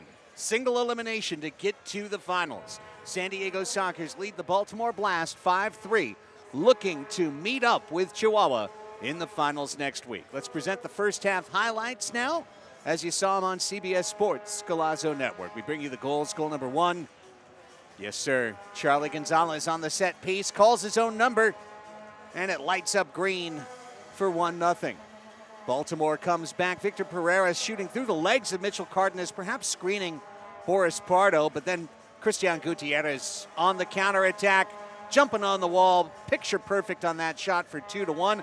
Craig Childs cleaning up his own mess on the great feed from the corner by Leo, and that made it 3-1. This is where we thought the game was really going into San Diego's side of the ledger for good. Morales on the power play. Sockers 2 for 2 on the man advantage, 4-1 lead. But then, just like this, the veteran Blast come back. Frater setting up Pereira on a tee. Frater setting up Porch on a tee. Side netting, lovely goal, tight angle, 4-3. And see a big moment here on defense for Baltimore. I know, make that the goal by Mendez, pardon me, for 4-2. And now we get to what would be the moment of discussion in the first half. 5-3 Sockers, the big celebration for Sebastian and Tavoy Morgan. And then this. Was it a handball on Pee Wee Ortega or not? Watch the slow-mo. Okay, off the chest. Tell you what, we had one close-up angle over here on the big screen to our left, Farbs, that looked like it hit his hand, but very strongly the VAR official came over to us and said, chest, chest. If it comes off the chest and then hits the arm, what are you trying to do? Yeah. That's not an unnatural motion. So what I really appreciated about that was what we heard up here in the booth was definitive, and it was very strong. It was a strong commentary, and with such, I will say, maybe Baltimore did the right thing by not reviewing. Yeah, I think Bascom didn't want to waste his challenge on something. He had a better angle, like I said. He probably realized that was just a clean block. We've seen clean blocks, and we've seen dirty blocks, and sometimes you can tell by the face of the player who made the play to challenge or not, and Pee Wee made a good play there and saved the goal. First half shots, 11-8 in favor of San Diego. The scoreline's all that matters. 5-3, Sockers with the lead. Baltimore will run right to left in this third quarter. San Diego will run left to right. Sockers in black and yellow. Baltimore in white. And here we go. Third quarter underway. Ron Newman Cup Semifinals presented by Verizon. And right away, a move by Bruno Enrique. He got past his defender, but the Sockers were able to step in and take the ball away. Cerda under heavy pressure in the back. This is what we've seen as Baltimore's strategy. They'll let the Sockers get possession and then try and re-steal in the defensive zone. Yeah, it's going to be interesting to watch this third quarter unfold. Next goal is all important again, as we keep saying, but you know, it could be 6-3 or it could be 5-4. So I'm going to watch the first round of possessions from both teams, see what they're trying to do. It looks like the Sockers are trying to control pace a little bit, maybe even get Boris foot on the ball for a dump. You hear the Dale San Diego chant. We've got some Brujos de 78 here. There's a top of the arc chance for San Diego. One thing that kind of withered on the move from Pechanga Arena to Frontwave, which has otherwise been wonderful in every other respect, is that our South Bay-based supporters unable to really make the move up to Oceanside. But we've got a good group of them here tonight, and I just love to hear that energy that you feel at the SDFC matches coming through to Sockers. Here's Charlie. Here's Childs. Back heels it a little off target to Leo, and the set piece withers on the vine. Now Costa tried for a clever flick. Good intentionality there. Out of play, and a goalkeeper distribution right here for Baltimore. 13:55 on the third quarter clock. Minute 5 elapsed. Sockers this season 12-0 at Frontwave Arena, 1-0 in the playoffs. They've never lost in their new digs in Oceanside. Baltimore wants to be the ones to christen the visiting locker room. This could be, well. Quintana called for the foul. Slide tackle is a penalty. If they made contact and it's a foul, why isn't it a penalty? I don't know, Chris. He needs to be a little careful right there, Quintana, because he slammed the ball down out of frustration on the call. I feel like I think it looked like a foul from here, but also the extra stuff is what really gets you in trouble. The shot blocked in front. Pardo guarding that near post. Well done by the veteran. Porch will recover for Baltimore. Tiny footnote to all the storylines in this one, Brian, but we always call Boris the King of Queens. Also from Queens, New York, Julian Rodriguez. So we've got an all-Queens keeper matchup today. It's interesting. What are they doing? What's in the water over there? I don't know. Do they talk about the Mets or something? Seton Hall? What do they do? Here's Pacheco. Second minute done now, third quarter. The 5-3 halftime lead holding right now. Things can change in a blink in this sport, and we saw it in the second quarter when Baltimore changed the match. Sebastian almost changed it right back with a steal, but the ball got out in front of him. Quintana with a veteran bump of Enrique there to enable him to get possession instead of the attacker. Lifted out by Pardo, reheaded in. Diesel flicks with the back of his foot, collides with Mendez, play on. Raymond runs on the ball for San Diego. Ben Raymond out of Baldwinsville, New York. His brother Jonathan, a member of the MASL front office for 11 years. I'm trying to watch the nonverbal communication from player to player on both teams. I'm seeing Boris connect with Tavoy. I'm seeing Charlie try to talk to, Charlie was trying to talk to Costa a second ago, and you could see they're trying to get on the same page with the entry pass. And now I'm watching Baltimore, and I'm trying to look at Rodriguez, trying to make connections with his midfielders because he's not dumping it, but he's asking for a little support to his right. Porch gets that swing out, the bowling pass. Porch with a burst. Mendez gets a touch on the ball, and then Porch kicks it out of bounds. The daring do to get your legs out there. And Brian, you were a master at it to slide tackle the ball, but it's such an all or nothing play. Yeah, when it's part of your game, though, you can really use it to your advantage because in this game, when the other player thinks they're going full field and you slide, get your foot around it and trap it, hold it, lock it, they're going to fall over you, and you can pop back up and go the other way, and now you have 10 feet of space, and you got all this space to go into and try to find the extra open man. Drew Ruggles, Mitchell Cardenas playing it through. And Boris Pardo gets his one touch in the possession. Gets it to Tavoy Morgan, left it for Cerda. Cerda crashing in. Morales now. Always draws a double team if the defense is wise. Charlie lifting it, looking for Tavoy. Tavoy holds, Tavoy spins in the crease at the top of the arc. Punted out, that's a defensive clearance. Oh my, Baltimore. Doing the little outdoor sweeper play, but that's a panic play indoors. See if San Diego can take advantage of that error. That was a young error right there from Baltimore. Charlie into the wall. Blocked by a veteran, Mello. And the ball comes loose. And here comes the counterattack with Jamie Thomas. Thomas with a step over. Didn't have the angle. His pass back was deflected by Costa. San Diego gets a cross pass to Luis Morales. And Morales is trapped, double teamed, taken away. Both teams changing personnel. 10:21 left in the third quarter. No goals in this frame yet.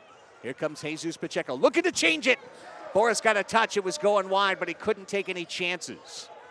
Gutierrez leaves it for Leo. Leo, a little bit of room up the middle. Leo with a burst. 2 men around him. Leo, punch save. Julian Rodriguez, rebound. Oh, look at this. Free kick San Diego as Gutierrez got pulled down at the top. See what they draw up on this free kick. You got Charlie, Morales coming on the field from the bench. They've already kind of spoke about what they want to do. The last one where Charlie kicked it into the wall, they didn't have a chance to communicate what they wanted to do. Charlie tried to find a gap, and it didn't pay off. But let's see if they have something drawn up here. The whistle. Morales steps over it. Childs fires it in! Suckers goal! A 3-goal lead in the playoffs. Who did it? The captain did it! Craig Childs! You can see as he's approaching, he's looking to go to Charlie. It opens up. He sees a gap in the legs. He picks it out, and he puts it right through. That's what Craig does. I've seen him do that out of the smallest gaps, but I think his plan B was to go over to Charlie, but this opened up, and he put it away, Craig Childs. Childs, second of the game, second of the playoffs at 5:01, and a 3-goal lead for San Diego, their second of the night.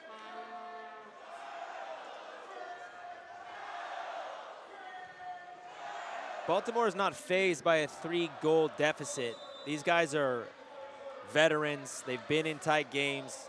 They had to win crucial matches coming down the season. They won 3 games in the span of 3 days to clinch the 3rd seed and to leapfrog Kansas City. So there is nothing that scares them. They just need to try to put together a couple passes and find that goal to steal the momentum.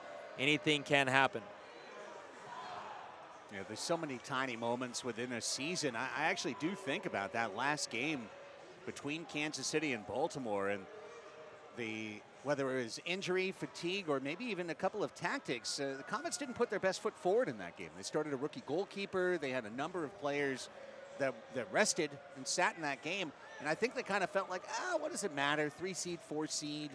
You know, you're all going to be at the same building. You're all getting thrown into the same bag. But I think it did matter. I think there was a lot to play for in that game. It's also the final game of the year. You want to go in and beat Baltimore. I think you'd probably prefer to be the 3 seed versus the 4 seed, just in general, knowing who you have to face. But maybe they were thinking either we play Chihuahua or we play San Diego in the second game. Either way, those are tough matchups. Right. Let's not get hurt here tonight. I'm not sure what the mentality was, but Kansas City doesn't go into any game just saying whatever happens, happens. Pacheco save Pardo. But Baltimore took it to them that night. There was close for a while, and then Baltimore just kind of put their foot on the gas and didn't look back, which is what I'm saying they could still do here. Yes, they could. There's plenty of time on the clock for the Baltimore fans to start to get excited, but they do need to find a chance to get one back. Corner kick is that chance for Baltimore right here. Silla leaves it. Pereira's blocked by Pee Wee. Once again, throwing his body in harm's way. Now you can see the Sockers are well coached, well prepared for moments like this. I know because I've spent years in the locker room with Phil. The personnel on the floor right now, Quintana, Cerda, Costa, Pee Wee, and Christian, these are defensive-minded players, and they have a general idea of how to support each other and close down every single gap. So they are tough to get through. Watch where Pee Wee's positioning is going to start. A little kid tried to keep the ball away from Rich Grady, the official there. There was some shenanigans going on. Fan almost got a yellow. Shot high off the crossbar. Pacheco dancing on it. Critical moments for Baltimore right now. Victor almost pulled one out right there. Vintage Florida Tropics days. Yep. Here's Pacheco. Working with Pereira's. Porch is out there. Silla's out there. Guevara as well. Here's Porch. Porch was never going to get his leg wrapped around that one, which goes up into the high netting at 8:14. A reminder that the MASL playoffs are presented by Verizon. As a matter of fact, new and existing customers can get a new iPhone 16 on us, only from Verizon. Lock in your price for your phone and internet plan for 3 years. Ben Raymond moving forward for San Diego. Luis Morales. And taken away by Baltimore. Under 8 minutes to go. We're in the range now of the officials' timeout. Next time ball goes out of play, we'll take a break. Melo calms things for the Blast. He's one of those veterans that they have to count on an otherwise remade lineup. Melo. Thompson comes up, the 11-year veteran of the MASL. MASL's been around 11 years. Thomas seeking Henrique in the corner. Bruno. Coming out to his left foot. Well defended by Cardenas. Leo adds support. And Baltimore looking to probe and find an area of weakness. Cardenas gets the touch, however, spinning too far away from Gutierrez to pursue. And the Sockers have to bunker in again as Baltimore is able to change and keep the San Diego defenders on the field. These are those veteran moments to try and regain control. Pereira dancing in on Raymond. Burst to the half wall. Back to Porch. Omar Silla. Left-footed bumper. Wow, Boris Pardo. Huge save, diving to his left. Saw it all the way. Porch trying to get a tickle. Porch in between the legs. Back to Pereira. Pacheco wants to line up on it, and instead he missed it. But too far out in front, Rodriguez can collect for Baltimore. Now 6 minutes left in the third quarter, 9 complete. 1 goal in the frame. Craig Childs, second of the night to make it 6-3. Here's a shot, and the rebound's loose, just wide with Pardo down. I think he got a touch on that. That was hard to tell. It looked like it might have actually clipped the near post. Right in front, oh no! Mendez took it away. Boris had it in his arms, but Leo is able to spin off of it, and no shot on net. As the two collide on the half wall, it's back out, refeed to the middle. That's dive-orific, it looked like, but Frater draws a foul. Hey, it may have been a dive from Frater, maybe not, but either way, the play before that where he was getting it, it was back and forth. He's looking to try to make an impact right now. He's been a revelation, honestly. Yeah, the most impressive new player. Timeout, Mello. Let's see what Baltimore draws up on this. We'll take a timeout, and then we'll find out all together. 5:31 left in the third quarter. 6-3 San Diego. Critical moments for Baltimore when we come back. See what this free kick is drawn up to see on Galazzo. Soccer fans, it's time to unleash a giant leap for fandom. Introducing MASL Indoor Soccer Fantasy Football. Build your dream team, invite your friends, and create your own draft league, all for free. Draft and trade players and win bragging rights as your team dominates the league. With MASLI Football, you're not just a fan, you're part of the action. Go to MASLI Football to sign up, get started, and play.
Back for an inflection point in this Ron Newman Cup semifinal match presented by Verizon. A free kick for Baltimore.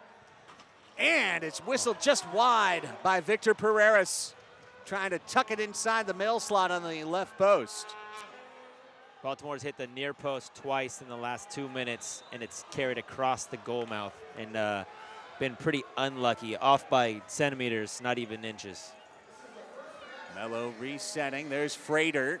And it bounces to Pardo, who's got words for Frater. When you look at these two teams, I know the two most decorated franchises in history, but right now there's an experience gap that favors San Diego. Look at players with more than 7 years in the league. San Diego, almost their entire roster, 13. Baltimore, just 6 out of 16.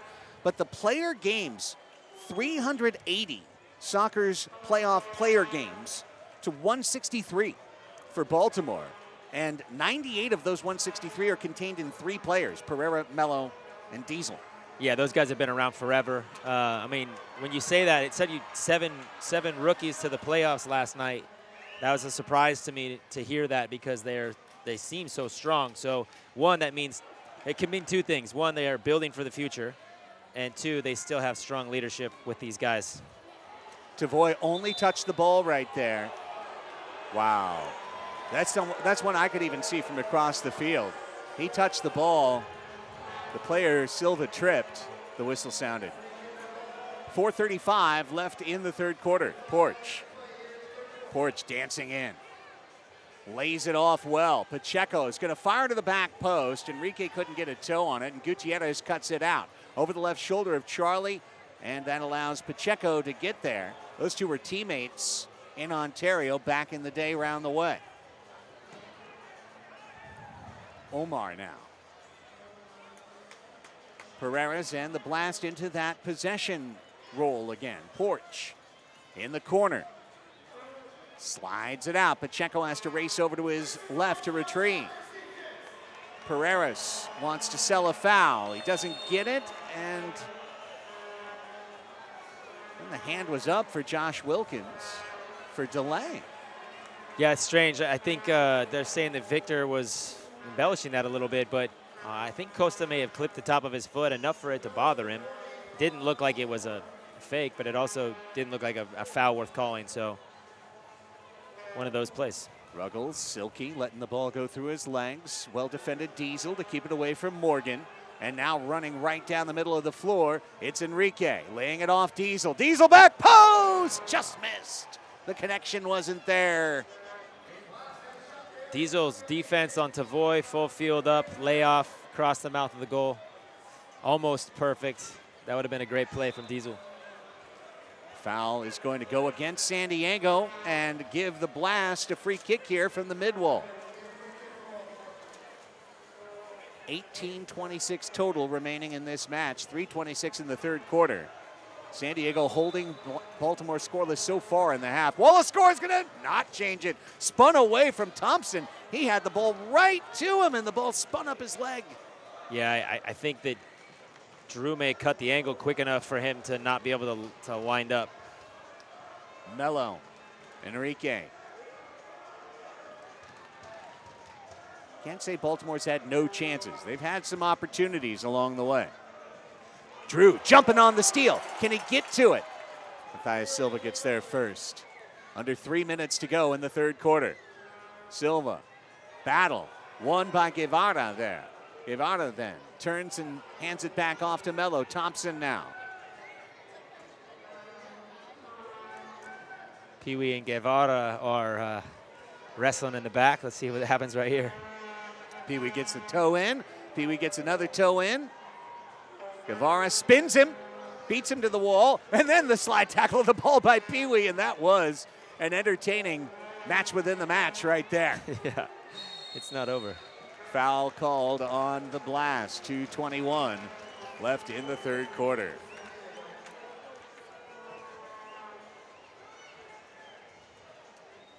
Well, don't forget about MASLsoccer.com. It's your home for everything Major Arena Soccer League. MASLsoccer.com. All the stats, all the stories, everything you need to know.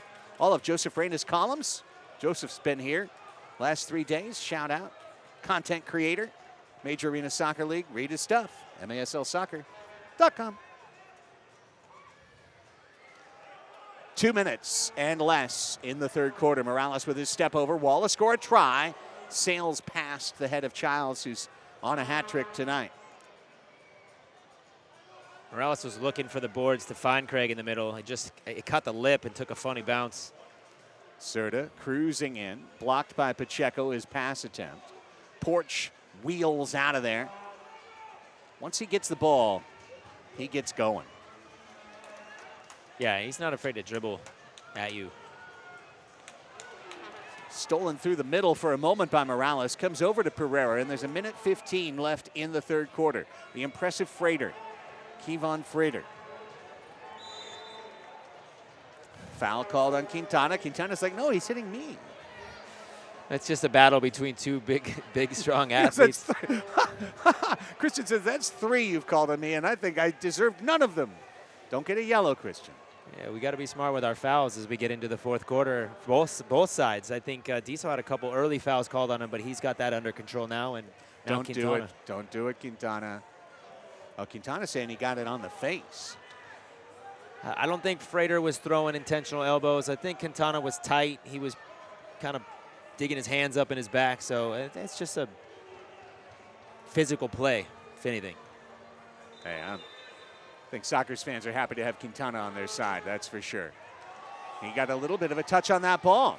And then the attempted run out by Gutierrez was partially blocked by Thompson, and now it's back the other way. Outman, 3v2 in the middle. Enrique, Melo down low. He shot it off the Kaiser Permanente script logo. Pee-wee gets trucked. Play on. Dancing in Enrique. 50 seconds. We're in the third quarter magic minute now. Pee-wee bends one out. Gutierrez cuts it back. Quintana. Can the Sockers control the ball? Looks like they can, and we'll look for one more chance. Quintana wanted to go on a run for glory.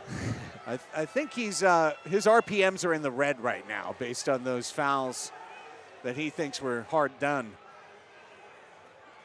He will think better and leave. Here's Tavoy. Oh, dear.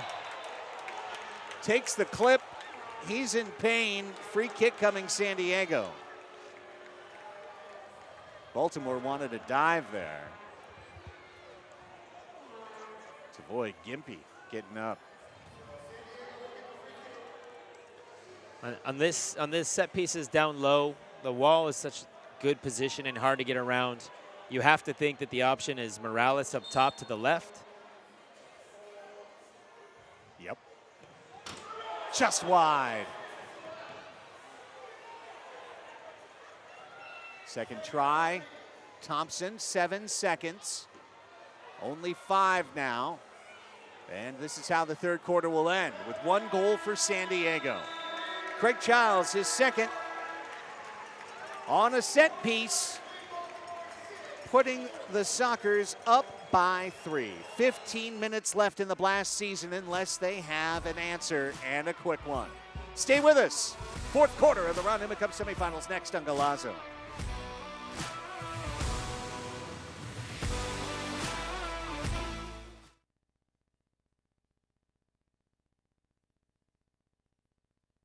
If you win a Frisbee, toss it in 3, 2, 1. Toss those Frisbees.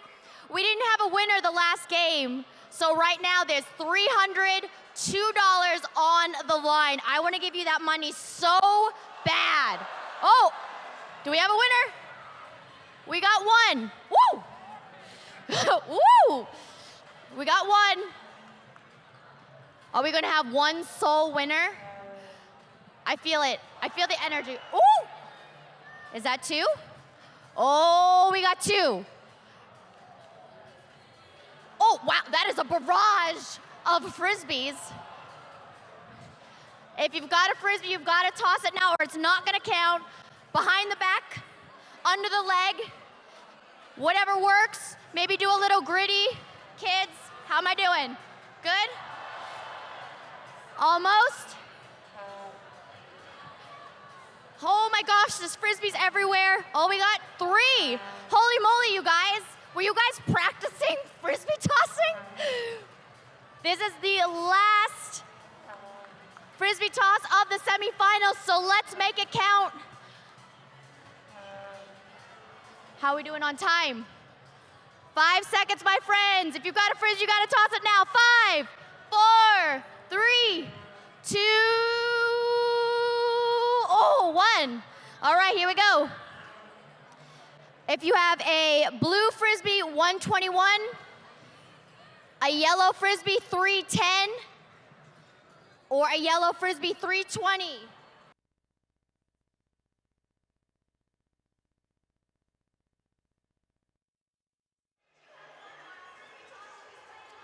Well, there's no question the Jogo Bonito runs deeply through this Ron Newman Cup semifinal match presented by Verizon. Let's take a look at the Brazilian connection in particular for Baltimore. The Blast start 6 native Brazilians in their 14-player field player lineup, and those Brazilian Blasts combined this season for 70 goals and 60 assists. That's 42% of the total goals scored by Baltimore by those 6 players, the Brazilians. Now, of course, for the Sockers, dos brasileños también, Leonardo de Oliveira and Gabriel Costa, but it's really been a feature of the Blast program for well over a decade, Brian. They've always had that Brazilian connection. Forever and ever. When I came into the league in 2005 in the MASL days, I was introduced to Neto, assistant coach, who at the time was the leading goal scorer in the league and was the most dangerous player on the ball. You could not win the ball from him with a double team. And he was getting out of everything, creating chances, scoring goals, getting assists. And that's where I was introduced to Brazilian football and indoor. And yeah, it runs deep in Baltimore and always has. And when you have a guy like that on your coaching staff, you're going to be able to recruit more guys. And they're all on the same page. They hang out together. They're friends. And that's the camaraderie that builds a championship team.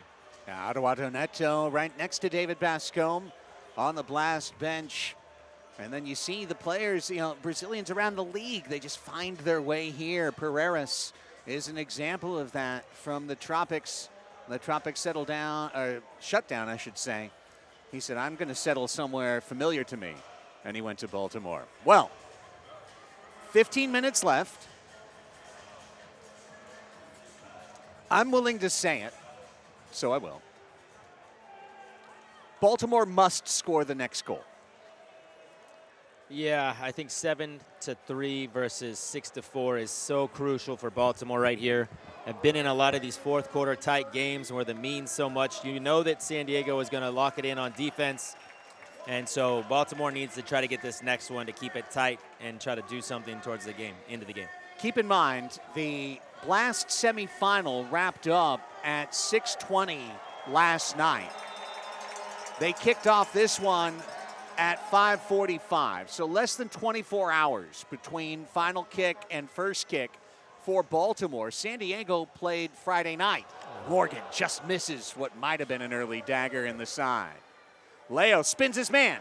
Leonardo de Oliveira. Leo!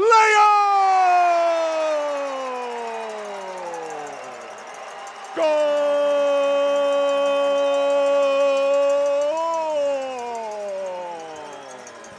Leo. The Sockers may have just found their way to the finals, Farms. Leo just got the ball on the boards. He was able to spin Victor. I think Victor would say that he took the wrong angle. Leo approached it. There was a chance to find Tavoy potentially, but it looked like a better chance to just pull it, put it top corner. A goal from Leo. Good for the Sockers fans, tough for Baltimore fans. 20 seconds into the fourth. And some Baltimore fans looking up, when does White Lotus come on? Here comes Pacheco. Anything still can happen in this crazy game. Don't forget, they got 2 goals in 26 seconds in the second quarter, the Blast did. So, not advising to go anywhere. Stay right here. But, I did say it, Baltimore needed to score the next goal. Now they're in a world of hurt. It's not impossible, but they're in a world of hurt. They're facing the most veteran team in the league on their home floor with a 4-goal advantage. Charlie. Yeah, they definitely need to score the next goal. Almost got the 5th. Rodriguez with one of his best saves of the night. A great save. Got down quick, kept control, didn't bobble up any sort of rebound for the Sockers to try to jump on. Here comes Porch to Enrique. Bruno off the Frontwave Credit Union logo above the frame of the net. Ruggles able to control. One of the reasons I felt so strongly about that is just because of that fatigue factor. You've been there so many times, Brian. And here's Charlie chasing in. Charlie doesn't have an angle. He'll get taken out of the play by Silla. But your body's tired. Your muscles are aching. Your heart's pounding. You've got that belief, the belief you had the first day you showed up at training camp, that you've got a special team. But the reality has to start to creep into your mind as Silla shoots it over the glass. That's why I thought it feels to me, now you can tell me as a player, when you get that goal, does it give you that energy a little bit? Oh, absolutely. When you are feeling the adrenaline, feeling the moment, early whistle, you feel fine. You get running, you shake off the rust, you feel fine. What happens is when you do get down and you start to have the mental drop, then you start to feel the muscles and the aches and the pains and the soreness, and you almost create an excuse in your head is like, oh man, this is not fair. But at the same time, if you are not losing by a couple of goals and you're in a tight game, you don't think about it at all. So it's probably weighing on Baltimore a little bit right now that they played a match last night, and the Sockers had an extra day of rest. They earned that extra day of rest by being the number 2 seed. That was by design in this tournament for the top 2 seeds to play on Friday and get 1 day's rest. And I think it's mattered. I know it mattered in the Chihuahua Wave match. Might have been the determining factor. You could see it in overtime, absolutely. They had less than 17 hours between into the match and kickoff. Earlier in overtime, Chihuahua was victorious 7-6. The Savage know the Ron Newman Cup will once again, for the 3rd straight year, run through Mexico. The finals will be hosted in Chihuahua. San Diego, if they win, will get to host 1 game here. It would be game 1. And then would be 2 full matches at Corner Sport Arena if, of course, San Diego won match 1.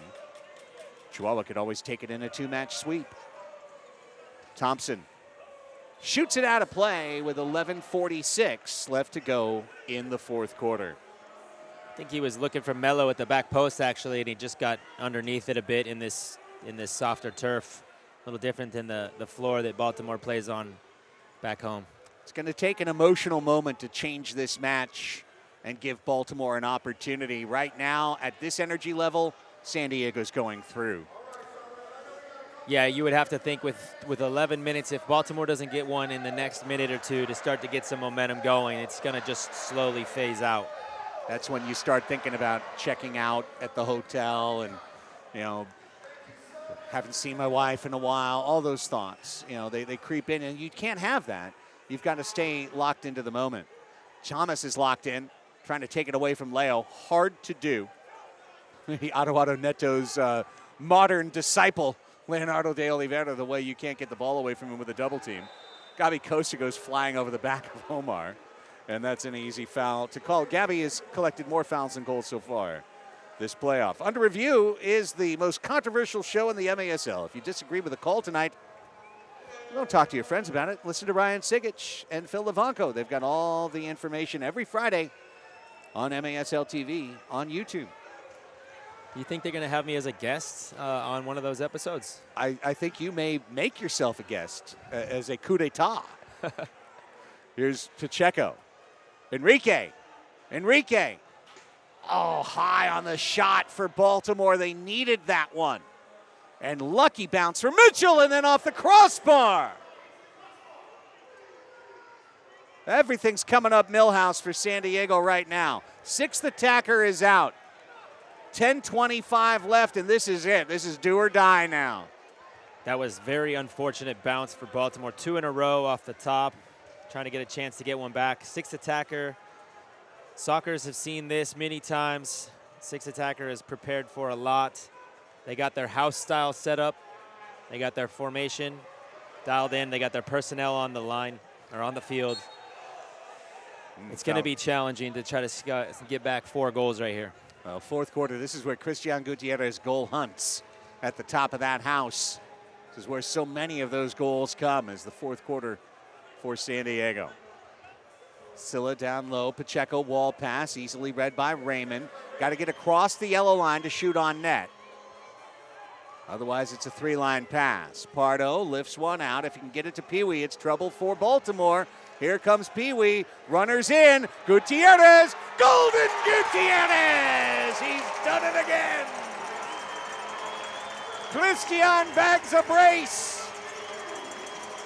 And it's time to start thinking about a Ron Newman Cup final to dream about. Top 2 seeds, Chihuahua, San Diego. The important thing to call here is the ball from Boris over the top to Pee Wee. Patience. Let Christian catch up to the play, find her the back post, and Christian kind of steals the ball from Ben. I think either one of them could have got it, but Pee Wee's going to take the assist either way, and Golden Gutierrez strikes again. He's the man, telling you. That's why we brought it up. The ball from Boris was perfect. You just don't think of him as a goal scorer. 27 goals in 34 playoff matches now for Christian Gutierrez with the San Diego Sockers. Very impressive numbers. I know you remember the COVID playoffs against Tacoma, back-to-back golden goals, and then a 3rd golden goal against Florida in the semifinals. And of course, you had a match winner in that semifinal against Florida on the back post. Yeah, I think Christian was the one who played it to me. That is exactly right. Under 9 minutes left for this proud Baltimore Blast team. Outstanding team. Truly one of the signature franchises in the history of the sport. The initial Baltimore Blast ran from 1980 to 1992. That particular franchise did fold at the end of the MSL. But then the Baltimore Spirit were renamed the Blast with owner Ed Hale. As Silla's shot is blocked, and you want to talk about the dominant team of MISL 2 and MISL 3. It was the Baltimore Blast in the 2000s, winning 5 of their 10 championships. Yeah, I remember those years. They were they were deep. They were well run. They had a great goalkeeper. They had goal scorers. They had it all. They used to play at the arena downtown as well, full-sized arena. Gutierrez, here he comes for the hat trick. You know it. That's why he's golden. Gutierrez ends any remaining doubt. 9-3, Sox on a roll. Christian's so good going forward in these moments. You give him space, he can put it away from a distance. He'll take the extra touch and beat you. And in that case, just roll it in smoothly, celebrate with his fans. Timeout at Frontwave Arena. The San Diego Sockers are headed to the Ron Newman Cup Finals to take on Chihuahua. But we've still got a little bit more to go on our way, and we'll bring it all to you after this. The rest of the run from Oceanside on Galazo.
We're here at Frontwave Arena, and I'd like to report the vibes are immaculate.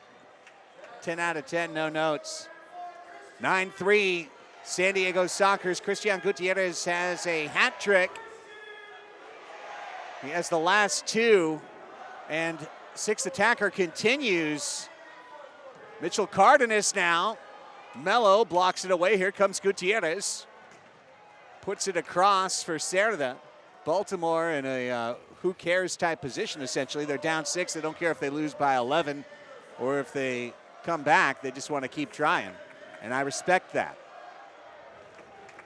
Yeah, not an ideal situation for these guys. You pull a sixth attacker, and it's always a gamble. It has not paid off in their direction so far. You'd have to think it's a mountain to climb at this point in time. 7 minutes and down by 6 goals. I'll tell you one thing, Brian.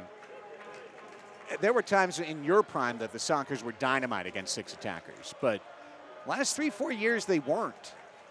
And I want to, in a weird sideways way, give credit to Anoa Abasi and the system, because facing Empire as many times as the Sockers have, they've had to play probably like 100 or 150 more minutes against man up than they normally do in game time action. They've seemed impregnable of late when it's 6v5. Yeah, giving up that tying goal is so crucial, and we practiced it actually a lot during the times where we were really good at it. We spent a lot of time on it. We also had an incredible personnel in terms of defense. Not that that has gone away, but they've also had some unlucky bounces in years past. Great save, Boris there. Guevara trying to bring it down. Thomas dragging the rebound out. Six attacker is so challenging. It's such a different, nobody has done what Obasi has been recently doing, so it has changed. It is a different strategy to pull the six attacker essentially with your goalkeeper early. It definitely has helped sharpen up the Sockers in this situation. Costa has scored from just outside the yellow line in the past. Good scramble by Baltimore, and then Gabi gets called for another foul.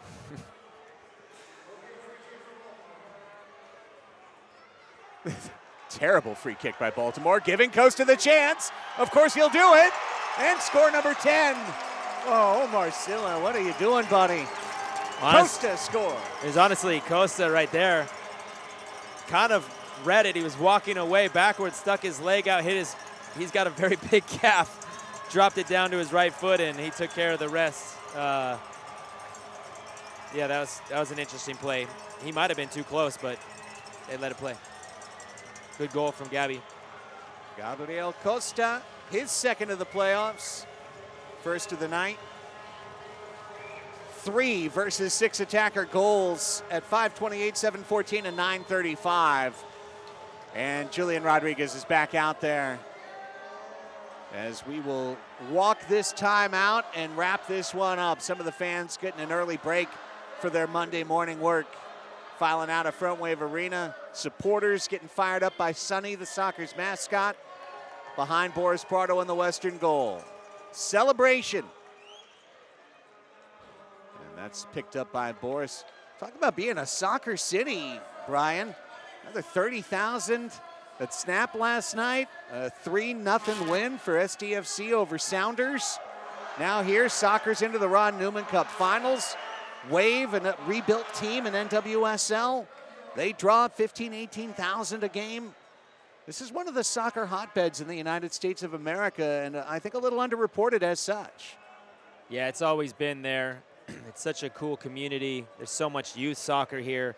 Now that we have indoor and outdoor thriving, both men's and women's, it's so fun to watch. There's always something on TV to root for. And as a San Diego sports fan now, it's good for me because then I can not have to watch so much LA Dodgers. Yeah, you don't need to see that. Who needs that? Padres are 8-2. We're just laughing and scratching in America's finest city. By the way, weather's still awesome. Tacos taste great. Gas a little pricey, but we, you can't have everything. Soccer's just doing possession clinics now. And again, it's that, mentality. If put yourself right now in the boots of a Baltimore player, it's so tough to keep the fight up here down 7. Yeah, and on the soccer side too, it's two different dynamics. Sockers are trying to not go forward and get more goals. They're trying to kind of keep it respectable in terms of the scoreline, knowing that they're going against guys with some tired legs, and now the game has become lopsided. You can see that they're not forcing it. Eventually, you do have to play some balls forward. Gabi from Leo.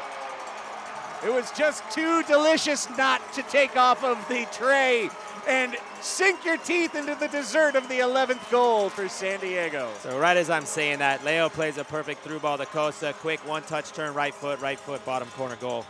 That's a bang-bang play. That's an indoor play right up the middle. Rodriguez probably could have done a little better there, unfortunately. But prior to that, I was trying to explain that the Sockers were not being aggressive going forward, and they were just happy keeping the ball back here. But then they do that. Costa, 2 goals and an assist. Leo, a goal and 2 assists. And Danny Waltman, with 3:19 to play in the 4th quarter, has come in for Boris Pardo in net. Boris getting a cheer from the fans. And the 43-year-old out of Gig Harbor, Washington, one of the great keepers in the history of the sport. 2 decades in the sport, Danny Waltman getting his first playoff minutes for the San Diego Sockers. Good for him. Good for him. Good for Boris. Got a little walk-off standing ovation from some of the crowd here. And you go from great to great and put on Danny Waltman, Tacoma Stars legend, and now San Diego Sockers rookie. Hey, Rook. Ruggles taken away by Silla. Just working through this one. So from what we have heard, an official announcement to come, MASLsoccer.com. Foul on Baltimore. But from what we've heard, match 1 of the Ron Newman Cup Finals will be Friday night here at Frontwave Arena. Sockers and Savage. Good chance for Mello, couldn't get turned on it. Mendez looking to chip Rodriguez. He'll miss wide right. Some guys are still trying to score some goals. Yeah. That was a good rip from Mendez. Saw a gap, took it. Working down to the final 2 minutes. Pee Wee's trying to say, hey, like, we're happy to relax here and run this out. Baltimore is too prideful to run it out for 2 minutes. They're going to play it. They're going to say, we'll play it out and we'll see where it lands. And you can't blame them at all. Of course. Pacheco. A 14-0 campaign for San Diego at home. And they've earned themselves at least one more. Well, they've earned themselves exactly one more.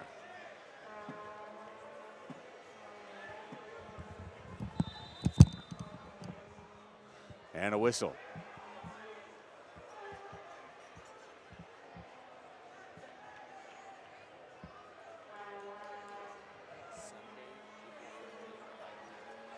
Okay. Well, good to know. So, what we're hearing from downstairs, allow me to correct myself, is that match 1 of the Ron Newman Cup Finals will be Sunday, 1 week from today, April 13th, right here at Frontwave Arena. That'll be our last go, our last broadcast. 5 p.m. kick on Sunday, 1 week from now. Match 1 of the Ron Newman Cup Finals. And there's never been a bigger must-win for San Diego than to take that one and avoid going down to Chihuahua, already down a game. The fans come to their feet at Frontwave Arena. Baltimore has recognized the inevitable. A standing ovation for the 16-time champions. They took down the 10-time champs tonight.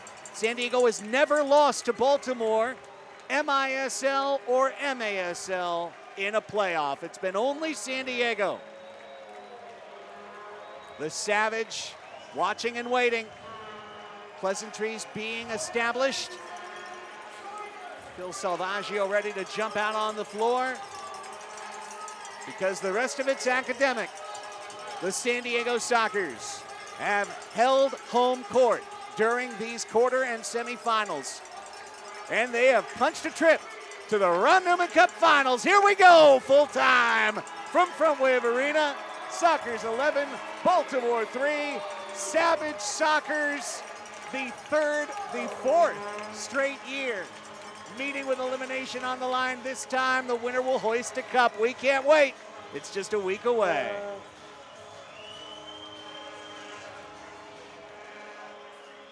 Well, Brian, even from the lofty standards set by this franchise, a very impressive performance for San Diego tonight. Yeah, that was a big win. These guys were well prepared. They have the whole team healthy, happy. Other than Serta's sickness 2 nights ago, but he was back to closer to 100%. They came out here, took control early. Baltimore put up a fight. Baltimore is a veteran-led, strong team, tough to beat. They put up an amazing performance last night to get here, but San Diego was just too much tonight. Waiting on Christian Gutierrez to speak with Melissa May. He'll need an interpreter, of course, as Christian only speaks Spanish. So, moments of jubilation for the fans. Kevon Frater taking a picture with Tavoy Morgan. A lot of respect right there. Frater, very impressive. I think he's got a big-time future in this league. Yeah. 6-0 fourth quarter for San Diego. Or make that 5-0, pardon me. 5-0 fourth quarter for San Diego Farbs. That's Christian. Christian Gutierrez. Renee Ortiz will translate. Down with Melissa May.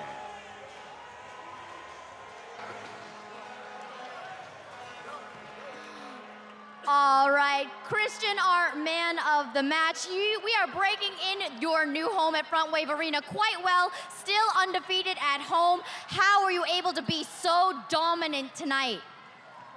Seguimos de invictos en casa. ¿Cómo es que somos tan dominantes en casa?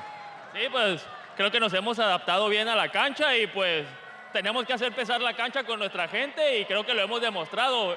Hemos salido victoriosos, no hemos perdido ni una vez y esperemos en la final volver a sacar la victoria para ir al juego de vuelta y concretar todo allá en Chihuahua. So that we adjusted well to our new home. We need to make sure we take advantage of this home turf. So we're very happy to be undefeated, and we continue, to defend this home like, sacred ground. 10 different players earned points tonight. 3 players, including yourself, accumulated 3. What was the game plan going into tonight? 10 jugadores diferentes hicieron puntos. Entonces hubo una variante en la puntuación. ¿Cuál fue la diferencia hoy entre estos juegos? Sí, es lo que hemos demostrado toda la temporada, que unos juegos aparecen unos jugadores, otros juegos aparecen otros, pero creo que lo importante es jugar en equipo y es lo que nos ha sacado esta temporada y esperemos pues, llegar así todavía y que sobresalga el trabajo en equipo y no lo individual. So we try to obviously work as a team. We have a system, and if one guy cannot score or is having a bad day, the rest of us need to pick up. So we try to be more diverse when it comes to the points, and it's just the teamwork that we are very proud of. The San Diego Sockers are back in the Ron Newman Cup Championship for the first time in 2 years. You are headed to Chihuahua, maybe trying to even the score. What are you trying to prove? Dice que hace 2 años que no llegamos a una final. Ahora vamos a ir a Chihuahua. ¿Qué es lo que piensas? Que tenemos que probar allá. Sí, pues creo que al menos las finales que hemos jugado las hemos ganado y esperemos esta no sea la excepción. Ahora va a ser diferente. Esperemos sacar una victoria aquí y ya ir con una victoria y a ver cómo reaccionan ellos, pues con un partido ya perdido. Y pues nosotros hacer, pues ahora sí que tratar de ganar allá, que aquí creo que nos hemos hecho fuertes y esperemos seguir así. Thank you, Christian. Coach, go celebrate. Congratulations. Craig Farber, back to you. Thank you so much, Melissa. I don't think it's hyperbolic to say one of the best players in the league and the most underrated, Christian Gutierrez. Let's take a timeout. We'll come back and wrap things up. Sockers into the championship, taking on Chihuahua. The matchup everyone expected, 1v2. We'll break it down when we come back and wrap it up on Galaza.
Scenes of celebration from Frontwave Arena. San Diego Sockers stay perfect at home and punch their ticket to the Ron Newman Cup Finals. A place they've never lost in franchise history, but they'll face their sternest test in franchise history, taking on the Chihuahua Savage starting next week. Welcome back into the broadcast booth. Brian Farber, I'm Craig Elston. What a match. San Diego just really showed their class, I thought, all night. They took the early lead, withstood a little bit of a second quarter comeback, and then poured it on in the second half. Yeah, it was much tighter in the first half, but they were able to find their next gear in the second half and pull separation. I don't know if it was the legs for Baltimore having played yesterday or if it was just simply the experience of the Sockers being able to break down the defense and find some extra goals. Boris played well.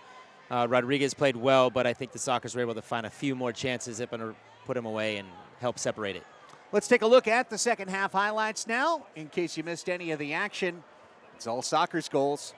Start with Childs right through, well designed on the set piece, picked his spot and hit it. The step over by Morales. Childs just makes it look academic. That made it 6-3. Crashing in Leo with just the blast to start the fourth quarter. That's when you started to feel like it was going to slip away. And then Boris, perfect pass over the top. Pee Wee sends in Christian Gutierrez.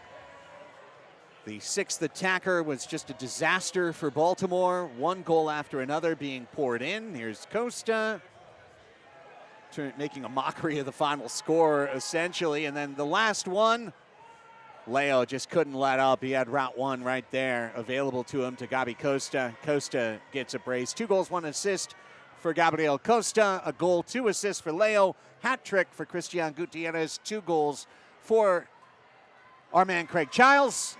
And the Sockers win it 11-3. San Diego will face Chihuahua for the 4th straight year. Every time it's gone the distance. It's gone 3 games. Sockers won a mini game in San Diego. Since then, Chihuahua won twice here in San Diego in knockout games. Now, the big difference for the MASL 2025 playoffs, Brian, no mini game. It's going to be full games. How do you think that changes the scope of the series? Oh, it definitely makes it more exciting for the fans. If it's a 1-1 series and there's a third game played, you let the guys rest, recover, come back with a full effort, maybe different lineup and different personnel. Mini game is always tough. The guys are exhausted, and then they're trying to go out there and do their best, and one bad bounce can cost the entire game. So I'm happy to see it as a full game. This is going to be fun. It's going to be special, and knowing these teams, Chihuahua might be the favorite because they have home field for games 2 and 3, but San Diego, they're one of the only teams that's ever gone to Chihuahua and picked up wins. They know they can do it. They haven't done it this year. They didn't do it last year either. We'll see if they can get it done in the playoffs. Brian and I will be back a week from tonight for match 1 of the Ron Newman Cup Finals. San Diego, Chihuahua, 5 p.m. Sunday, April 13th. Tickets available. Frontwavearena.com, going on sale starting this tomorrow morning. So get them, grab them. Bring your friends, bring your family. This is going to be a whole lot of fun. It's going to be an exciting night. I'm looking forward to it. Farbs, great work all weekend, buddy. Thanks for having me. Well done. Appreciate it. Allow me to turn around and say thanks to some great people who have helped us out along the way here, our Amoda broadcast crew. Co-founders Terry Parrish and Chris Karcher. Sean Pettit, our broadcast producer. James Allen on the AV tech. Audio engineer Matt Sparrow. Gabe Pan on utility. Larry Patton's our graphics operator. Dan Patton, our technical director. Our TD, Andy Keppers, our director of photography. Audio engineer Spencer White. Lewis Cooper is our air camera operator. Cameras from Jim O'Donnell and Kelly Hyatt. Andrew Karcher on utility.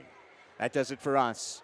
Thank you to Verizon for presenting the MASL Ron Newman Cup quarterfinals and semifinals. 3 days, 6 elimination games in a row, and we're left with the final 2, and it's the top 2. It's Chihuahua and it's San Diego. The finals begin a week from tonight. Until then, for Brian Farber and Melissa May, Craig Elston reminding you your final score. Sockers 11, Baltimore 3. We'll see you for the finals in a week. Until then, so long from Oceanside. Have a great week, everybody.